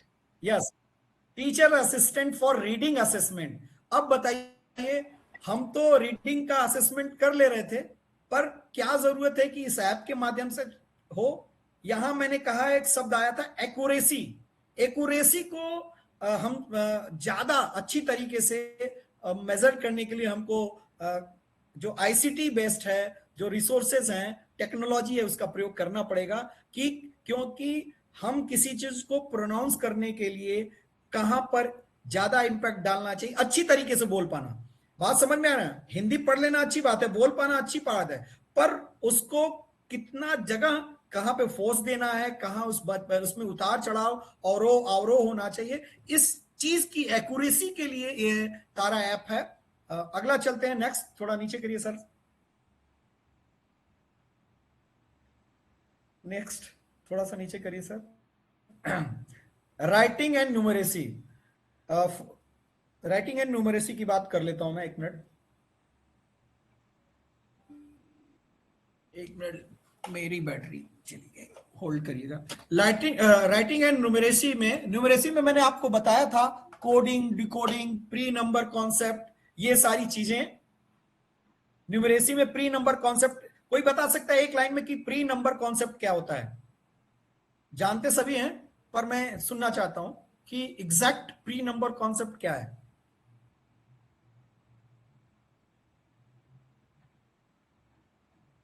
प्री नंबर कॉन्सेप्ट के, मेरी आवाज सुनाई दे रही है सभी को? जी मांगीलाल जी। हाँ, प्री नंबर कॉन्सेप्ट। जी सर, प्री नंबर कॉन्सेप्ट होते हैं जो आप फिगर्स और सिंबल्स और काउंट करते हो ना, उसको प्री नंबर कॉन्सेप्ट कहते हैं। काउंट करते हो सर? जैसे काउंट करने का मतलब है जो आप दिखाते हो ना कि ये सर्किल, कोई भी ऑब्जेक्ट दिखा दिए जो नंबर्स की फॉर्म में नहीं है, सिंबल्स वगैरह दिखाते हो, जैसे है ना, आपने जैसे लेटर से 4 डक दिखा दिए, आपने ट्रायंगल दिखा दिया और पूछा कि इसमें कितने एंगल हैं। नहीं, वो एंगल बहुत बात की, मतलब आपको ऑब्जेक्ट काउंट करने के लिए काउंटिंग बाद की बात है। मांगीला सर जी, मैं कहूं कि मेरे पास तुमसे ज्यादा पेंसिल है, ज्यादा हाँ, ये है प्री नंबर कॉन्सेप्ट, है कि नहीं? है ना? काउंट नहीं करेगा वो, बस ज्यादा, यस, देखेगा साइज वाइज या यस, ज्यादा, कम, थोड़ा, ज्यादा, बड़ा, छोटा, ये सारे जो टर्म हैं वो प्री नंबर कॉन्सेप्ट में आते हैं, क्योंकि नंबर तक यस बिल्कुल राइट, क्लियर इट। तो जानते सभी हैं यार प्री नंबर कॉन्सेप्ट क्या है, पर उसको एक्सप्लेन करने के लिए आपको ये जरूरी है कि वहां नंबर नहीं आएगा। प्री नंबर कॉन्सेप्ट में नंबर आना ही नहीं है। उस यस, ज्यादा, कम, बड़ा, छोटा, दूर, पास, ये सब के सब चीज है प्री नंबर कॉन्सेप्ट में है, क्योंकि इन्हीं चीजों को आगे चल के हम नंबर में कन्वर्ट करेंगे जब नंबर कॉन्सेप्ट आ जाएगा। Number sense, counting, shapes, basic operations, ये सारी चीजें न्यूमरेसी में है। अगर पूछा जाए व्हाट इज फाउंडेशनल न्यूमरेसी, तो सीधे सीधे एक लाइन में pre number concept, counting, number, sense, shapes and basic operation of mathematics, यही न्यूमरेसी है। इसी का नॉलेज का नाम फाउंडेशनल न्यूमरेसी है। बहुत ज्यादा एक्सप्लेन करने की जरूरत नहीं, बच्चों को जोड़ घटाना, ये की पॉइंट्स न्यूमरेसी के हैं। और जो की पॉइंट्स हैं फाउंडेशनल लिटरेसी के, कोडिंग, डिकोडिंग, कंप्रेहेंशन, ठीक है, वर्ड रिकॉग्नाइजेशन, ये सारी चीजें हैं। Clear it? आगे बढ़ूं? Yes sir. Early childhood care and education, चूंकि आप लोग प्रिंसिपल और उसे उच्च पदों पर दे रहे हैं, ये एचएम के कंटेंट का पार्ट ज्यादा है, लेकिन फिर भी समझना जरूरी है। राष्ट्रीय शिक्षा नीति में क्या जरूरत थी कि बाल वाटिका को नए स्ट्रीम के साथ जोड़ा जाए? पहला प्रश्न।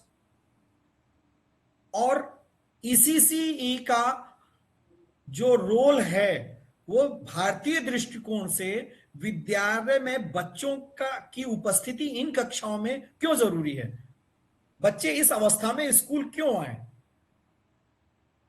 मेरी बात समझ रहे हैं? Can I answer sir? Yes Rama ma'am please.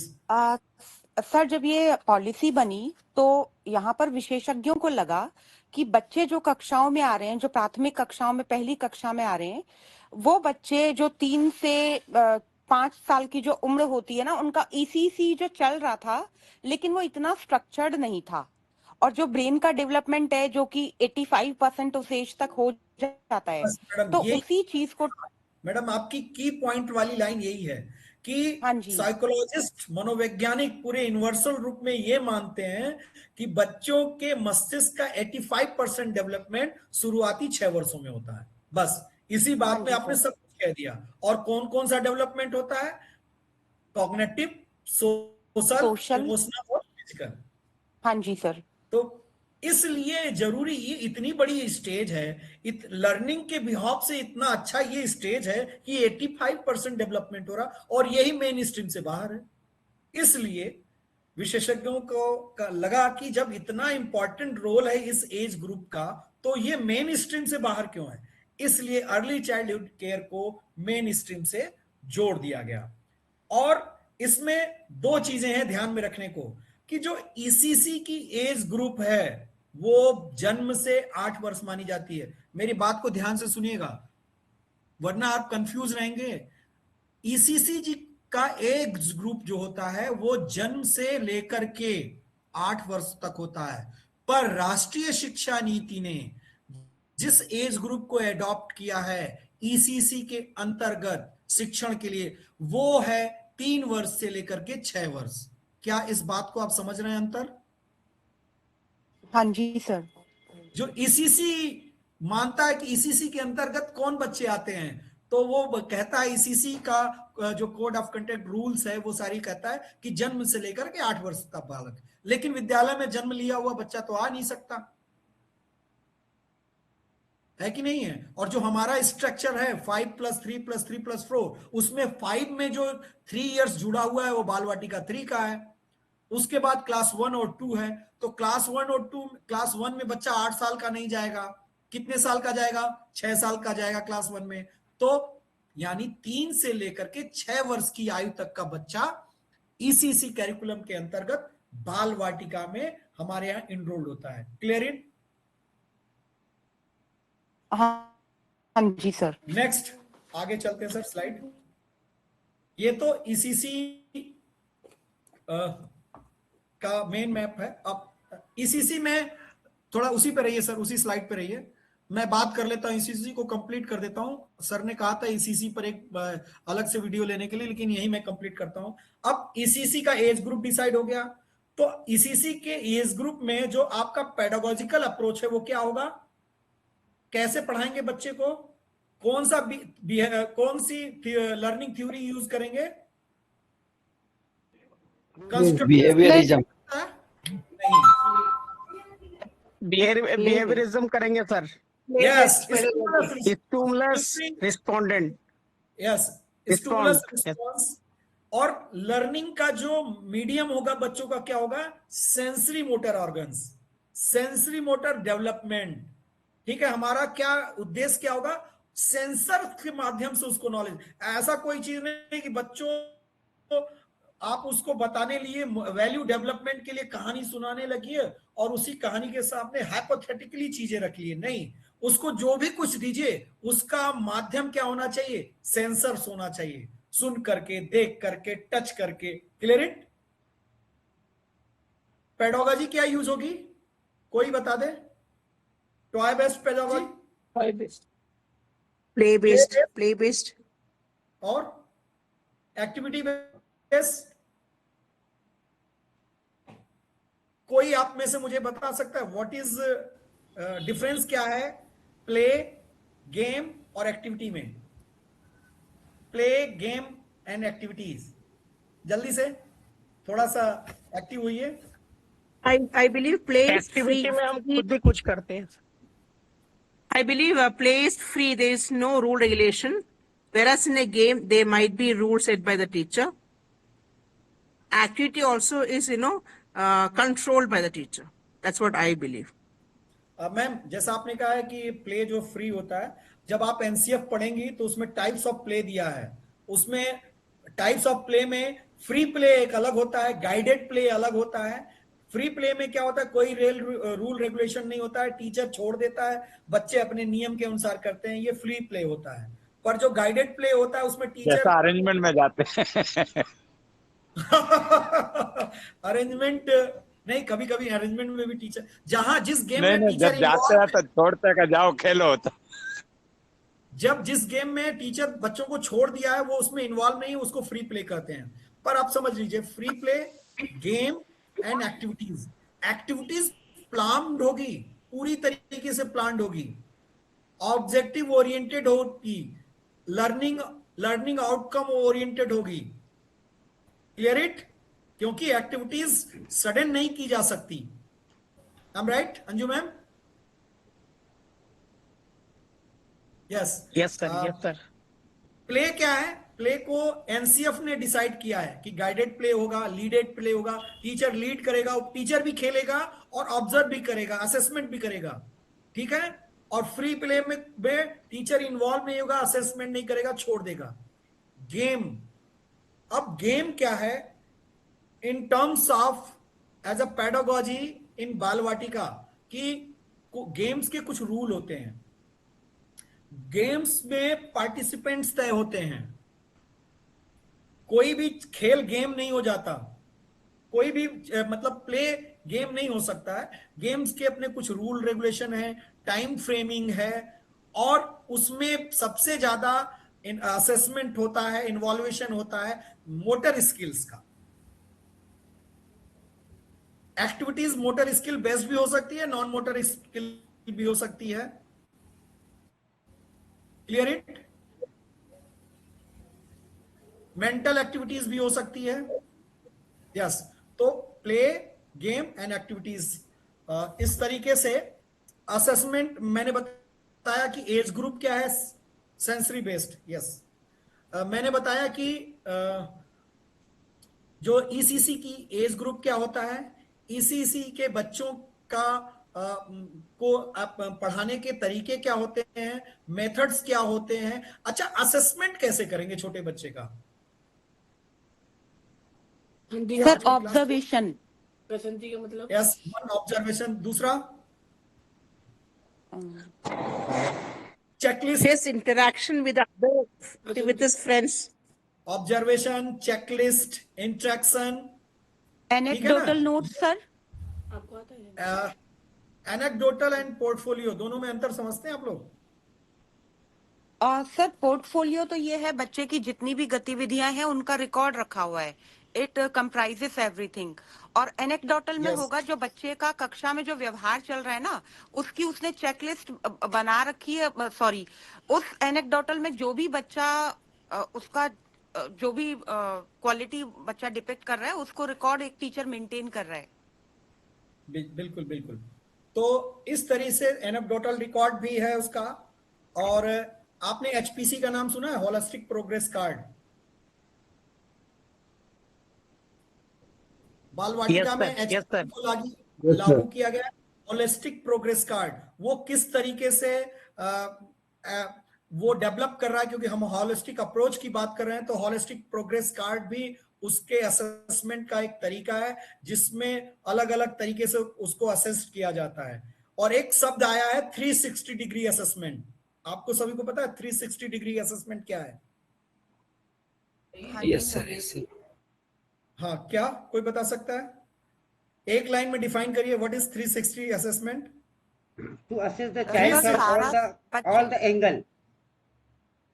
Sir ऐसे बोल सकते हैं मनीष सर, होलिस्टिक को होलिस्टिक एरिया को मिला देते हैं ना? नहीं, बच्चे का sir physical emotional development, assessment by teacher, peers and parents. Yes, peer assessment, teacher assessment, assessment by the parents and self assessment. Self assessment. इसी सर्किल को 4 भाग में बांट दीजिए, एक सर्कल को 4 भाग में बांट दीजिए। 0 से 90 डिग्री तक सेल्फ असेसमेंट, 90 से 180 तक पीयर असेसमेंट, 180 से 270 और 270 360। टीचर क्या समझता है उस बच्चे को, बच्चा खुद अपने बारे में क्या समझता है, बच्चे का दोस्त उसके बारे में क्या समझता है, और उसके पेरेंट्स उसके बारे में क्या असिस्ट करते हैं। आप एक बार एग्जाम देने से पहले HPC जो मीना सर बार बार ग्रुप में डालते रहते हैं, सभी लोग जो सॉफ्टवेयर है, एक बार आप देख लेंगे ना तो क्लियर हो जाएगा कि 360 असेसमेंट में कौन कौन से रूब्रिक्स हैं, क्या क्या ऐसी चीजें हैं जो हम असिस्ट करते हैं। तो होलिस्टिक अप्रोच, होलिस्टिक डेवलपमेंट, जो होलिस्टिक प्रोग्रेस कार्ड है, एक रिजल्ट फॉर्म में है।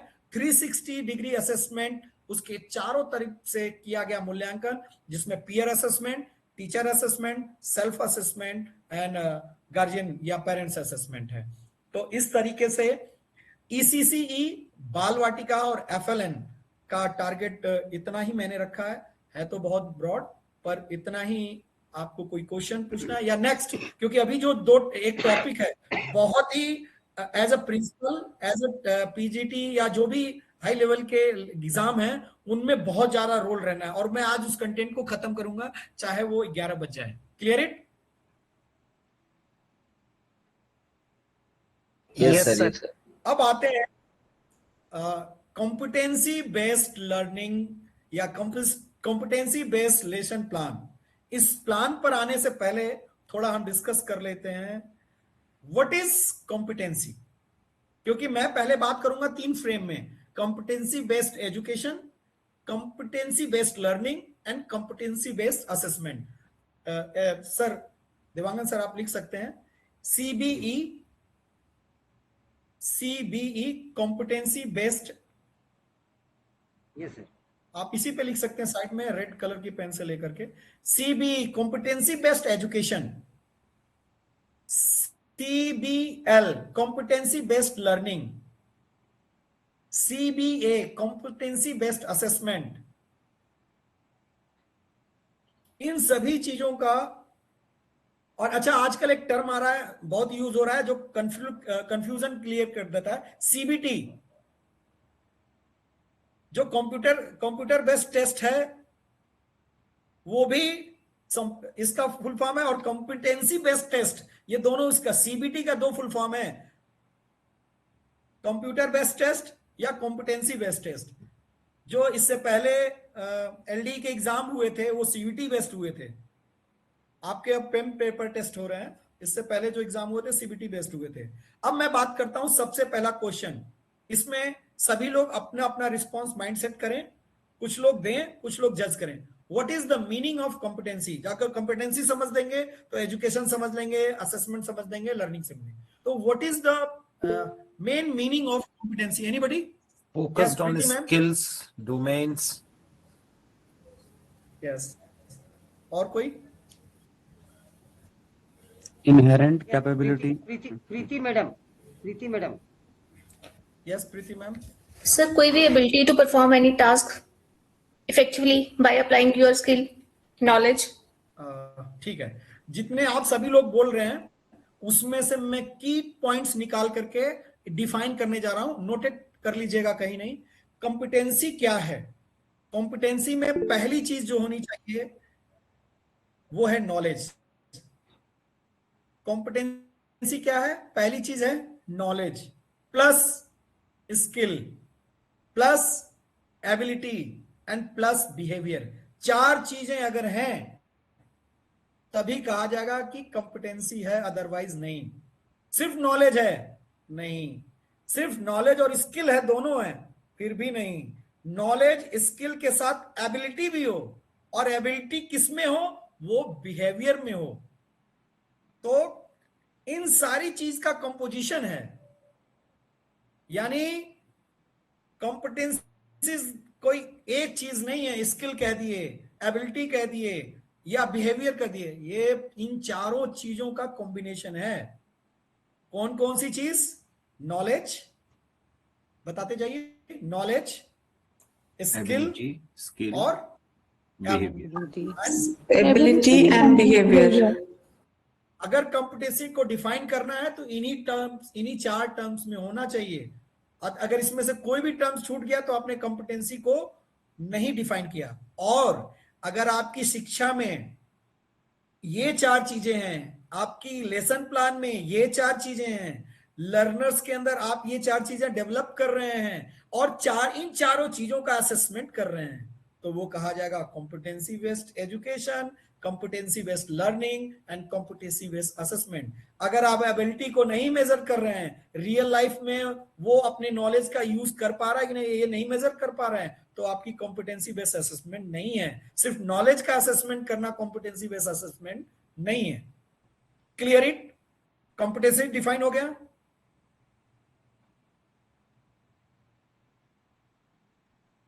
यस। किसी भी काम करने की क्षमता, प्रभावी क्षमता, कोई भी काम कर रहे हैं। मुझे याद है कि जब मैं एमएड करके 2011 में निकल रहा था, तो मैंने अपने गाइड से कहा था, प्रोफेसर से, कि सर मान लीजिए मैं जीवन में सफल नहीं हो पाऊं, कुछ नहीं बन पाऊं, तो कुछ ऐसा गुरु मंत्र दीजिएगा कि जिससे मैं अपना जीवन अच्छी तरीके से, प्रॉपर तरीके से किसी भी रोल में निभा पाऊं। तो सर ने कहा था कि जीवन में जो भी काम करना, काम करने के बाद कोई देखे तो ये कहे कि किसी प्रोफेशनिस्ट ने किया है, भले तुम झाड़ू लगाओ या पोछा लगाओ। यानी मेरे झाड़ू लगाने के बाद कोई देखे मेरा सफाई तो कहे कि यार कोई लगता है एक्सपर्ट ने झाड़ू लगाया, एक्सपर्ट। तो ये है कॉम्पिटेंसी। आपके काम करने के बाद जो इफेक्टिव आपकी प्रोफिशिएंसी है वो कॉम्पिटेंसी लेवल पे ले जाती है, किसी काम का कर देना नहीं। विद्यालय में बहुत सारे शिक्षक अलग अलग काम करते हैं, कुछ काम में इतनी क्लियरिटी दिखाई देती है, लगता है कि ये पैकिंग करने वाला, ये डेकोरेट करने वाला कोई टीचर नहीं है, कोई प्रोफेशनिस्ट है। यानी उसने अपने नॉलेज का भी प्रयोग किया, अपनी एबिलिटी का भी, स्किल का भी, और उसके व्यवहार में दिखता है। ये नहीं कि आपने कहा रजिस्टर पे कवर चढ़ाओ और चढ़ा के ऐसे लेते आया, उसको भी इतनी शिद्दत से किया है जैसे लगता है यार ये तो इसी चीज का एक्सपर्ट है। Clear it? Yes sir. Yes, sir. Yes, sir. Yes. मैं एक क्वेश्चन पूछता हूं, एबिलिटी और कॉम्पिटेंसी, योग्यता और दक्षता, एबिलिटी एंड कॉम्पिटेंसी, योग्यता और दक्षता में अंतर क्या है? सर मैं किसी कार्य को करने के योग्य हूं, लेकिन उसमें मैं दक्ष हूं कि नहीं, यह मैं नहीं कह सकता। सर एबिलिटी इज इनेट और जो दक्षता है वो अर्जित की जाती है। अर्जित की जाती है, यस यस। और कोई?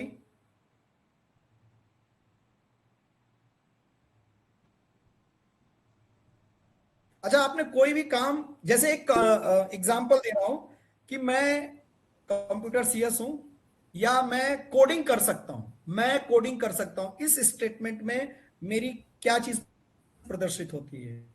योग्यता। इसमें यस, एबिलिटी नहीं, कंप्यूटर साइंस होना योग्यता है और कोडिंग करना दक्षता है। नहीं, सिर्फ मैं कोडिंग कर सकता हूं। मैंने अभी एक स्टेटमेंट दिया कि मैं कोडिंग कर सकता हूं, ये मेरी एबिलिटी हुई। और मैं एक कुशल सॉफ्टवेयर डेवलपर हूं, ए स्किल्ड सॉफ्टवेयर डेवलपर हूं, ये मेरी दक्षता है। इट मीन्स काम करने से पहले, काम करने से पहले से जो प्राप्त किया है आपने, जैसे कंप्यूटर साइंस की टीचर, और आप कंप्यूटर साइंस टीचर होने के नाते यदि आप अपनी योग्यता के अनुसार अपनी दक्षता केवल व्यवहार को सामने लाते हैं, तो मुझे लगता है कि आपकी योग्यता पहले आई कंप्यूटर साइंस की, और दक्षता तब वो जो आप कोडिंग कर रहे हैं, सॉफ्टवेयर इंजीनियर बन रहे, सॉफ्टवेयर का काम कर रहे हैं, एक दक्षता हो। सर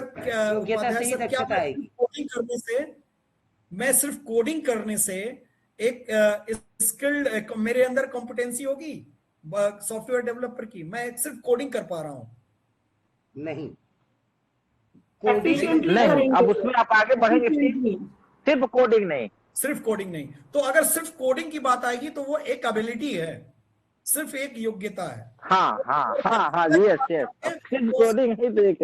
हाँ, अब बात समझ में आ गया होगा। योग्यता सिर्फ किसी कार्य करने की क्षमता है, पर जो दक्षता है उसको, जैसे इननेट मैंने कहा कि अंतर्निहित जो पूरा इंटरनल उसका बिहेवियर है, उसके संबंध में सारी चीजें जुड़ जाएं। Ability is a part of competency. Yes, मैंने पहले भी कहा था कि नॉलेज स्किल कॉम्पिटेंसी का एक पार्ट है एबिलिटी, और एबिलिटी जो कॉम्पिटेंसी है ये ब्रॉड लेवल में है, उसमें नॉलेज स्किल एंड एबिलिटी और बिहेवियर सब जुड़ा हुआ है। Competency is problem solving. Ma'am ये दूसरा टर्म है, कॉम्पिटेंसी इन प्रॉब्लम सॉल्विंग।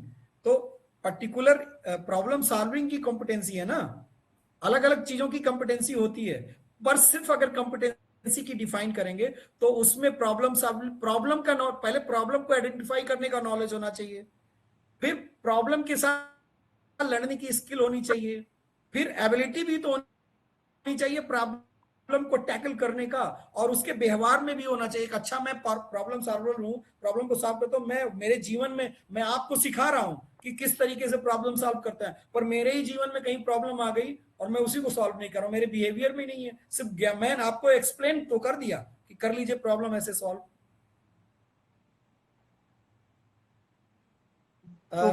कॉम्पिटेंसी समझ में आ गया सभी को? Anand sir, Deepak sir? Yes sir, yes sir, yes sir, yes sir. Competency समझ में आ गई तो आगे की तीनों चीजें समझ में आ जाएंगी। अब मैं बात करता हूं कॉम्पिटेंसी बेस्ड एजुकेशन। अगर कॉम्पिटेंसी बेस्ड एजुकेशन आपको देना है तो आप कैरिकुलम कैसा रखेंगे, बच्चों से क्या उम्मीद रखेंगे, इन्वायरमेंट कैसा देंगे, इस पर थोड़ी सी जल्दी से हम चर्चा कर लेते हैं कि कॉम्पिटेंसी बेस्ड एजुकेशन क्या है। क्या हम इसको निपुणता आधारित शिक्षा कह सकते हैं? मास्टरी लेवल लाने के लिए कॉम्पिटेंसी बेस्ड एजुकेशन, यानी कॉम्पिटेंसी बेस्ड एजुकेशन में हम मास्टरी लेवल या मास्टरी बेस्ड एजुकेशन कह सकते हैं? Yes sir. ठीक है। चाइल्ड सेंटर्ड होगा। अगर कॉम्पिटेंसी बेस्ड एजुकेशन है तो कैसा चाइल्ड सेंटर्ड होगा? होगा। Yes sir, yes sir, yes. और उसके बाद चाइल्ड सेंटर होने के बाद आउटकम बेस्ड होगा। आउटकम भी तो निकलना चाहिए जी। Yes, sir. Yes, sir. Yes, sir. और रियल लाइफ सिचुएशन से जुड़ा होना चाहिए। तो यानी कॉम्पिटेंसी बेस्ड एजुकेशन को हम 3-4 पार्ट में डिवाइड कर सकते हैं। एक तो मास्टरी लेवल, दूसरा child centre, result oriented and real life situation. Clear it? जी सर। अब मैं बात करता हूं दूसरी टॉपिक, कॉम्पिटेंसी बेस्ड लर्निंग कैसे होगा। कॉम्पिटेंसी बेस्ड लर्निंग में सबसे बड़ी इंपॉर्टेंट चीज क्या है कि जो लर्नर है अपने सेल्फ स्पीड से, अपनी स्वयं की गति से, अभी असेसमेंट पे नहीं आया हूं सर, सीबीएल पर हूं। कॉम्पिटेंसी बेस्ड लर्निंग में जो लर्नर है अपनी स्वगति से सीखता है। पहली कैरेक्टरिस्टिक क्या? स्वगति से। क्लियर? फिर उसके बाद कौन उसको गाइड करेगा? वो सेल्फ गाइडेड होता है। कॉम्पिटेंसी बेस्ड लर्निंग में सेल्फ गाइडेड होता है लर्नर। ठीक है। तीसरी चीज एक्सपीरियंस बेस्ड होती है लर्निंग। और चौथी चीज स्किल्ड में उसको मास्टरी होनी चाहिए। 4 चीजें हैं कॉम्पिटेंसी बेस्ड लर्निंग के की पॉइंट्स। पहला क्या है? सेल्फ स्पीड, अपनी गति, सेल्फ गाइडेड। तीसरा क्या है? एक्सपीरियंशियल। और चौथा क्या है? Skill mastery. ये क्या हुआ? Competency based learning. अब मैं बात करता हूं competency based assessment. Competency based assessment करते हैं, चूंकि वो लर्निंग कर रहा है मास्टरी लेवल की, तो आप भी तो मास्टरी लेवल का असेसमेंट करेंगे। Clear it? Yes sir. अब उसको असेसमेंट करने के लिए क्या करेंगे? Critical thinking, analysis, application level, इन सारी चीजों का असेसमेंट करेंगे। और वो किसी चीज को डेमोस्ट्रेट कर पा रहा है कि नहीं कर रहा है। लर्निंग को डेमोस्ट्रेट करना, बात मेरी समझ रहे हैं?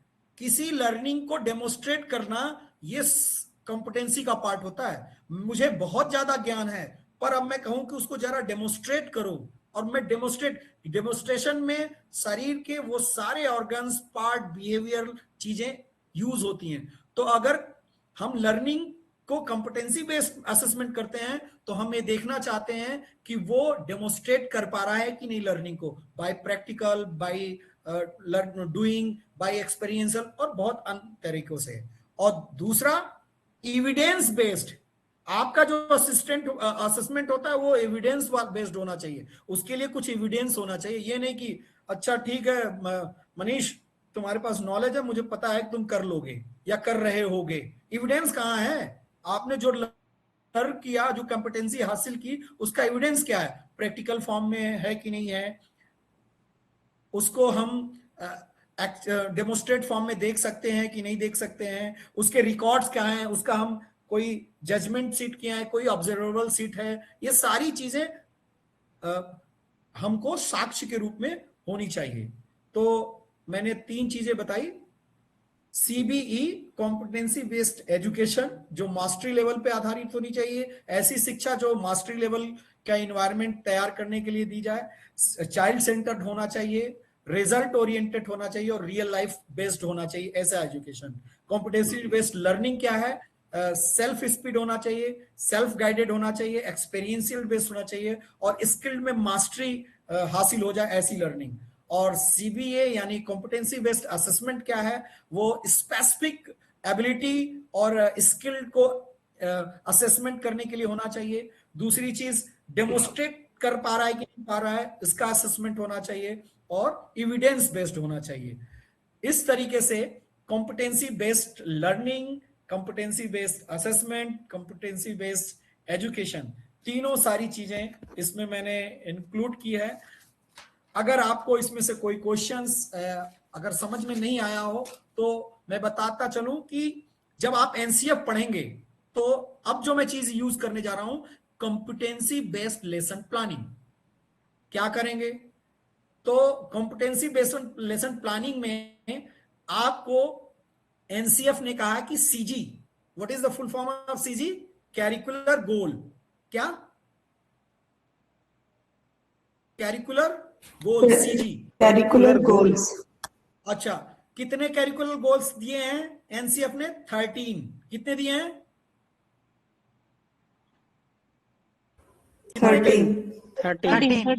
13. और हर कैरिकुलर गोल्स की एक कंपिटेंसी है, तो कुल मिला के 13 कैरिकुलर गोल्स है और आई थिंक दैट 68 के आसपास कॉम्पिटेंसी है। ठीक देवांगन सर, आप एक जगह लिखिए सीजी, फिर एरो देके नीचे लिखिए सी, यस, लेफ्ट साइड में जो जगह खाली है। कैरिकुलर गोल्स कितने हैं? सी जी कितने हैं? 13 है सर। हाँ, लास्ट टाइम है, लास्ट पीरियड है मेरा, थोड़ा इंटरेक्टिव होना चाहिए। मैडम ने कहा था कि लास्ट टाइम है, पीरियड में आप क्या करेंगे। मैं बहुत जो की पॉइंट्स है ना वो ये हैं जहां से क्वेश्चन आने वाले हैं। बात समझ में आ रहा है? इसी यहां से प्रश्न आएंगे। तो कैरिकुलर गोल 13 है और हर गोल के अपनी अपनी कॉम्पिटेंसीज है और हर कॉम्पिटेंसी का लर्निंग आउटकम है। नीचे लिख दीजिए सर, एल लर्निंग आउटकम, सी के नीचे लिखिए लर्निंग आउटकम। Learning outcomes. अब देखिए, हमको लेसन प्लान तैयार करना है तो वो सीजी बेस्ड होगा। किस पे बेस्ड होगा? सीजी, कि आपने कौन कौन से कैरिकुलर गोल्स लिए हैं अपने लेसन प्लान के लिए। हर कैरिकुलर गोल्स की ढेर सारी कॉम्पिटेंसी है, तो हर गोल्स की एक एक दो दो आपने कॉम्पिटेंसी ले ली और हर कॉम्पिटेंसी की लर्निंग आउटकम्स निर्धारित किया गया है एनसीईआरटी द्वारा। यानी पढ़ाने का क्रम क्या होगा? कैरिकुलर प्लानिंग का कैरिकुलम क्या होगा? तरीका क्या होगा? कैरिकुलर गोल्स, उसके अंतर्गत निर्धारित कॉम्पिटेंसी और कॉम्पिटेंसी को आइडेंटिफाई और एक्सप्लेन करने के लिए लर्निंग आउटकम। ये तो आपने पढ़ा दिया। अब इसका असेसमेंट उल्टा करेंगे। पहले देखेंगे कि जो हमने लर्निंग आउटकम लिए थे वो बच्चों में आए कि नहीं आए। अगर आ गए तो हम ये कहेंगे कि लर्निंग आउटकम आ गए, इसका मतलब वो सारी कॉम्पिटेंसी आ गई, और अगर वो सारी कॉम्पिटेंसी आ गई तो curricular goal achieve. Curricular goal followed by competency and competency followed by learning outcome. हम पढ़ाने और प्लानिंग के में ऊपर से नीचे चलेंगे और असेसमेंट में नीचे से ऊपर चलेंगे। हमको प्लानिंग करना है तो सबसे पहला क्या लेंगे? सीजीज। कोई 13 सीजीज में से हम 1 सीजी 2 सीजी 3, अच्छा पेपर बनाते समय भी सीजीज लेंगे, पेपर भी सीजी लेंगे, फिर उनके अंदर कॉम्पिटेंसी लेंगे, और जो क्वेश्चन बनाएंगे वो लर्निंग आउटकम पर आधारित होंगे, और लर्निंग आउटकम को हम टेस्ट करेंगे, देखेंगे कि ये आउटकम आ गया, इट मींस ऊपर वाली कॉम्पिटेंसी आ गई, और कॉम्पिटेंसीज अचीव हो गई, इसका मतलब करिकुलर गोल अचीव हो गया। यानी लेसन प्लानिंग में, टीचिंग में, असेसमेंट में हम जिस तरीके की चीजों को याद कर रहे हैं, न्यू एजुकेशन राष्ट्रीय शिक्षा नीति में जो दिया गया है एनसीएफ, उसमें कहा गया है कि curriculum goal followed by competency and competency followed by learning outcome. Firstly decide the curriculum goal, then after selective competency, and competency indicate the certain therefore a pre-decided learning outcomes of the particular chapter. For an assessment, firstly assess the learning outcome, then we decide the competency achieved or not, and if competency achieved, it means curricular goal of the particular chapter and particular subject is achieved. Clear it? Sir, I have a doubt. Yes, sir. Yes, sir. हाँ ma'am. So actually, in a real life situation, in a class, we deal with different category of children. You have the below average, average, and above average. So how do we calculate the learning outcome here? Ma'am जब competency को मैंने explain किया था तो वहाँ ability की भी बात की, और एबिलिटी क्या होता है, हर बच्चों की अपनी अपनी अलग अलग होती है। तो योग्यता आधारित शिक्षा देना मतलब ये क्लासरूम में L1, L2, L3 या अलग अलग तरह के बच्चे होते हैं, और हम उनको उनकी योग्यता के अनुसार ही असेसमेंट करें। यानी कक्षा का तेज बच्चा और कक्षा का कमजोर बच्चा, दो तरह के बच्चे हैं, तो उनको उनकी योग्यता के अनुसार ही अनुरूप असेस करें। I think ma'am learning outcome भी उसी तरह से डिसाइड किए जाएंगे, अलग अलग, मतलब आउटकम भी उसी लेवल बेस। मैं क्लियर करता हूं। जो लर्निंग आउटकम है ना, वो क्या होते हैं कि एक किसी टॉपिक के कई लर्निंग आउटकम होते हैं। अब हम जब लेसन प्लानिंग करते हैं तो पहले कहेंगे बच्चा संख्याओं को समझ पाएगा, दूसरा बच्चे समस्याओं में मल्टीप्लिकेशन कॉन्सेप्ट को समझ पाएंगे, एडिशन को समझ पाएंगे। अब एक अच्छा बच्चा है, उसके लिए जो असेसमेंट का होगा हाई ऑर्डर थिंकिंग स्किल, उसके जो क्वेश्चन बनेंगे हॉट्स पर बनेंगे। और एक जो छोटा बच्चा, इसीलिए जो पेपर हम तैयार करते हैं उसका डिफिकल्टी लेवल, उसके लिए उसमें फाउंडेशनल लिटरेसी न्यूमरेसी के या ऐसा स्पेस छोड़ते हैं कि जिसमें अलग अलग तरह के एबिलिटी। अच्छा, इसी तरह टाइप ऑफ क्वेश्चन क्यों अलग होते हैं? मैचिंग का अलग होता है, फिलिंग द ब्लैंक्स का अलग होता है, पिक्टोरियल फॉर्म में होता है। हर बच्चे को ध्यान में रख करके हर उत्तर जो है डिस्क्रिप्टिव नहीं हो सकता। हम मांगीलाल सर हम जब पेपर बनाते हैं ना तो सबने देखा होगा कुछ क्वेश्चन जो है नॉलेज बेस्ड होते हैं, कुछ एप्लीकेशन बेस्ड होते हैं और कुछ अंडरस्टैंडिंग बेस्ड होते हैं। वो इसीलिए होते हैं है ना कि भाई जो बच्चे के एबिलिटी नहीं है एप्लीकेशन बेस्ड क्वेश्चन करने की, तो उसको उसका लर्निंग आउटकम उतना ही होगा। उसके लिए एक एवरेज या पेपर बनाया जाता है।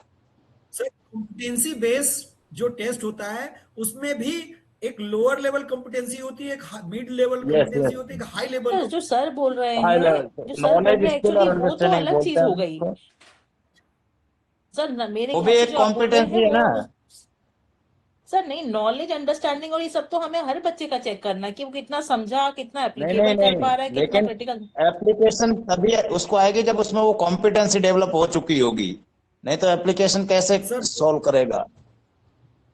जैसे आपने जो बात कही है, ब्लूम्स टेक्सोनॉमी का नाम सुना होगा। ब्लूम्स टेक्सोनॉमी में नॉलेज, अंडरस्टैंडिंग एंड एप्लीकेशन को एक्सप्लेन किया होगा कि नॉलेज जो है ब्लूम्स टेक्सोनॉमी में सबसे बेसिक स्किल कॉम्पिटेंसी मानी जाती है, अंडरस्टैंडिंग उससे थोड़ी ऊपर और एप्लीकेशन लेवल ऊपर। लेकिन आजकल तो हम उससे आगे चले गए हैं। जो न्यू ब्लूम्स टेक्सोनॉमी आ गई है, क्रिटिकल थिंकिंग है, एनालिसिस है, ये सारी चीजें आई हैं। तो ये हायर ऑर्डर थिंकिंग स्किल में, पहले एप्लीकेशन लेवल की थिंकिंग जो है हायर स्किल में आती थी अंडरस्टैंडिंग की, अब वो लोअर लेवल में आ गई है, क्योंकि उससे भी ऊपर की जो स्किल्स है, कॉम्पिटेंसी, वो आ चुकी है। इसलिए हम जब कॉम्पिटेंसी बेस्ड क्वेश्चन बनाते हैं तो उसमें वैरायटी ऑफ क्वेश्चंस होते हैं, उन बच्चों के भी एबिलिटी के बेस पर। एबिलिटी, जैसे मैडम ने, अंजू मैडम ने कहा कि कुछ बच्चे तो कमजोर होते हैं या कुछ बच्चे उस लेवल के नहीं होते हैं, तो हमारी जो कॉम्पिटेंसी बेस्ड लर्निंग है उसमें मैं कहाँ कह रहा हूं कि छात्र की योग्यताओं को ध्यान में रख के नहीं शिक्षण करना चाहिए। अपनी क्लासरूम का जो वेरिएशन है आपका, वो उसका विस्तार है कि रेंज क्या है, उसको ध्यान में रख करके प्रश्नों का, शिक्षण का निर्माण करना, ये भी कॉम्पिटेंसी बेस्ड की कैरेक्टरिस्टिक है। Clear it?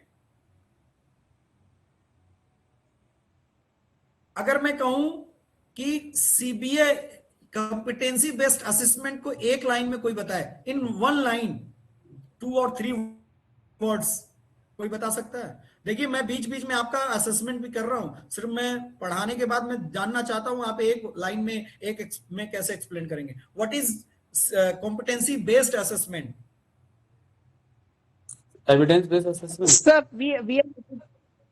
we'll assess whether the child has reached what we had planned for him. अच्छा, असेसमेंट क्या करेंगे? असेसमेंट ऑफ कॉम्पिटेंसी करेंगे या असेसमेंट ऑफ नॉलेज करेंगे? कॉम्पिटेंसी। असेसमेंट ऑफ कॉम्पिटेंसी करेंगे सर, नॉलेज और असेसमेंट ऑफ स्किल करेंगे sir. सिर्फ असेसमेंट ऑफ कॉम्पिटेंसी करेंगे और नॉलेज? जी sir, because knowledge assessment all other are part of competency sir. बिल्कुल, तो आपको असेसमेंट करना होगा स्किल्ड का, ठीक है? तो सीबीए का जो टारगेट है वो ये है कि जानकारी की जगह कुशलता का मेजरमेंट, इंफॉर्मेशन, नॉलेज की जगह स्किल का जो असेसमेंट करें, कॉम्पिटेंसी का असेसमेंट करें। आपने 2 टर्म सुना होगा, एनआरटी और CRT. NRT and CRT, norm reference test and criterion reference test, सुना है आपने? NRT and CRT. मैं बात इसको बता के अपना चैप्टर खत्म करूंगा। देखिए चाइना जो है ओलंपिक में मेडल क्यों जीतता है? वो क्या करता है? सीआरटी का होता है मतलब क्राइटेरियन रेफरेंस टेस्ट। इनका दोनों का फुल फॉर्म बता दीजिए एक बार। दोनों अब मिल जाएगा आपको। Norm reference test, norm reference test and C for criterion reference test. Norm reference test and C for criterion reference test. Okay sir. Norm reference test क्या है? मैंने आपकी कक्षा में, जैसे मैं गेम का एग्जांपल दे रहा था।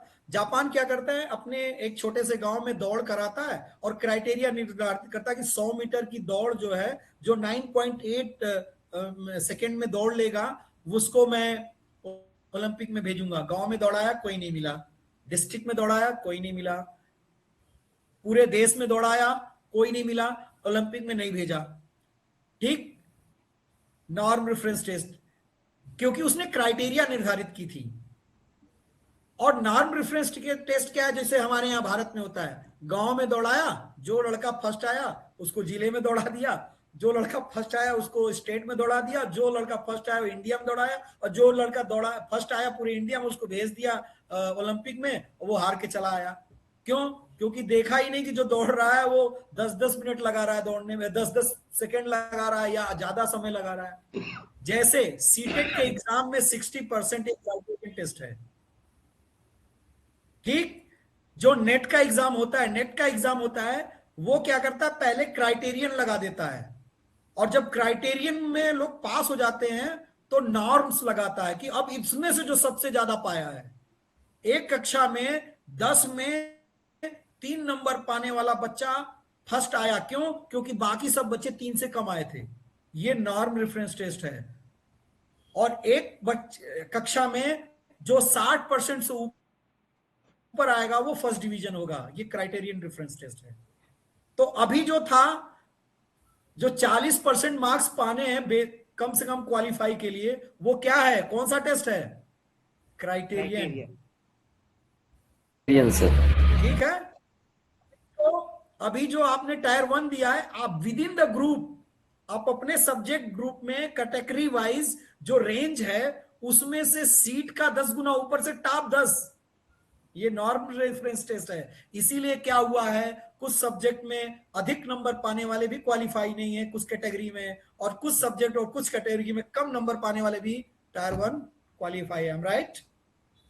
Yes sir, yes sir. समझ में आ गया? चलिए अब मैं अपनी बात को समाप्त करता हूं कि क्राइटेरियन असेसमेंट टेस्ट में डायरेक्ट ऑब्जर्वेशन होता है, पोर्टफोलियो होता है, 360 डिग्री असेसमेंट होता है, और सेल्फ असेसमेंट जिसमें पीयर असेसमेंट, ये सारी चीजें जुड़ी होती हैं। आपने सर का एक एग्जांपल देखा हुआ होगा कि जैसे पॉपुलेशन है, कॉम्पिटेंसी क्या है, data analysis and environmental awareness है, लर्निंग आउटकम निर्धारित है कि student will able to analyse the air quality index and their cities and the propose to solution of reduce pollutions. अगर ये सारी चीजें वो कह रहा है, ये लर्निंग आउटकम आ चुके हैं, तो हम कहेंगे कि इस तरह की कॉम्पिटेंसी उसने हासिल कर ली और लर्निंग आउटकम अचीव हो चुका है। दैट्स ऑल आज का टॉपिक था। हमने स्टार्ट किया था सिलेबस, कैरिकुलम, और उसमें भी हिडन कैरिकुलम था, और एक उसके बाद से हमने FLN पे बात की, और हमने बात की फाउंडेशनल लिटरेसी एंड न्यूमरेसी की, अर्ली चाइल्डहुड केयर की, competency based education, competency based learning and competency based assessment, time table, school time table की बात की पॉइंट्स दिया मैंने। आज के लिए इतना ही। किसी को कोई प्रश्न पूछना है? आज का विषय मैंने सर से कहा था कि आज का कंटेंट लंबा होगा, इसमें बहुत सारी चीजें थी, इंस्ट्रक्शनल वाली पार्ट वो सर ने बना रखी है, पहले मना किया था क्योंकि मैं कंटेंट का जो रेंज है मैं जानता था कि बहुत फैल सकता है। Yes, thank you sir. Dewangan sir, any question? आपका कोई डाउट हो, कल छुट्टी है, पूछ सकते हैं। मेरा ये सब्जेक्ट, ये सब असेसमेंट वगैरह सब्जेक्ट जो बड़ा अच्छा लगता है, और आप इसमें पूछ सकते हैं, मैं भयभीत नहीं हूँगा, डरूंगा नहीं। One of the best session we attended today, thanks to Manish sir. चलिए दोस्तों, यदि आपको बहुत बहुत धन्यवाद Manish sir. Thank you sir, thank you. Thank you sir. Thank you very much sir. मैं क्लास को मैं 1 मिनट में कंक्लूड करता हूँ, फिर हम बात करेंगे। Thank you Manish sir for this. Sir sorry आपको डिस्टर्ब कर रहा हूँ, sorry to interrupt. Thank you sir. Sir हाँ जी बोलिए। मुझे एक दिनकर की 2 पंक्तियां याद आ गई है अपने मनीष जी के लिए। क्या बात, क्या बात? कहो तो बोल दूं? बिल्कुल बिल्कुल बिल्कुल बिल्कुल। तेजस्वी सम्मान खोजते नहीं जग में गोत्र बतला के, क्या बात, पाते हैं जग से प्रशस्ति अपना कर्तव्य दिखला के। क्या बात, बहुत अच्छा सर, बहुत बढ़िया। Anju madam is return, I have become fan of Manish sir. अगर अंजू मैडम फैन बनी है तो निश्चित रूप से बड़ी चीज होगी। We are all fan of Manish sir and thanks to him that he is. अगर आपकी इजाजत हो, मैं अपना आपकी इजाजत हो मैं फैन चालू कर लूं। हाँ बिल्कुल बिल्कुल चालू करिए। करिए करिए सर, करिए। So friends, this was today's lesson, and tomorrow we are going to continue with the same thing. With we will be taking the questions also. We have already seen this competency-based planning and competency-based assessment, and tomorrow we will go ahead with topic 6. And this way, part C we will be completing very soon. So that's all for today. Friends. Thank you. Have a nice day. Good night, and see you tomorrow in the next.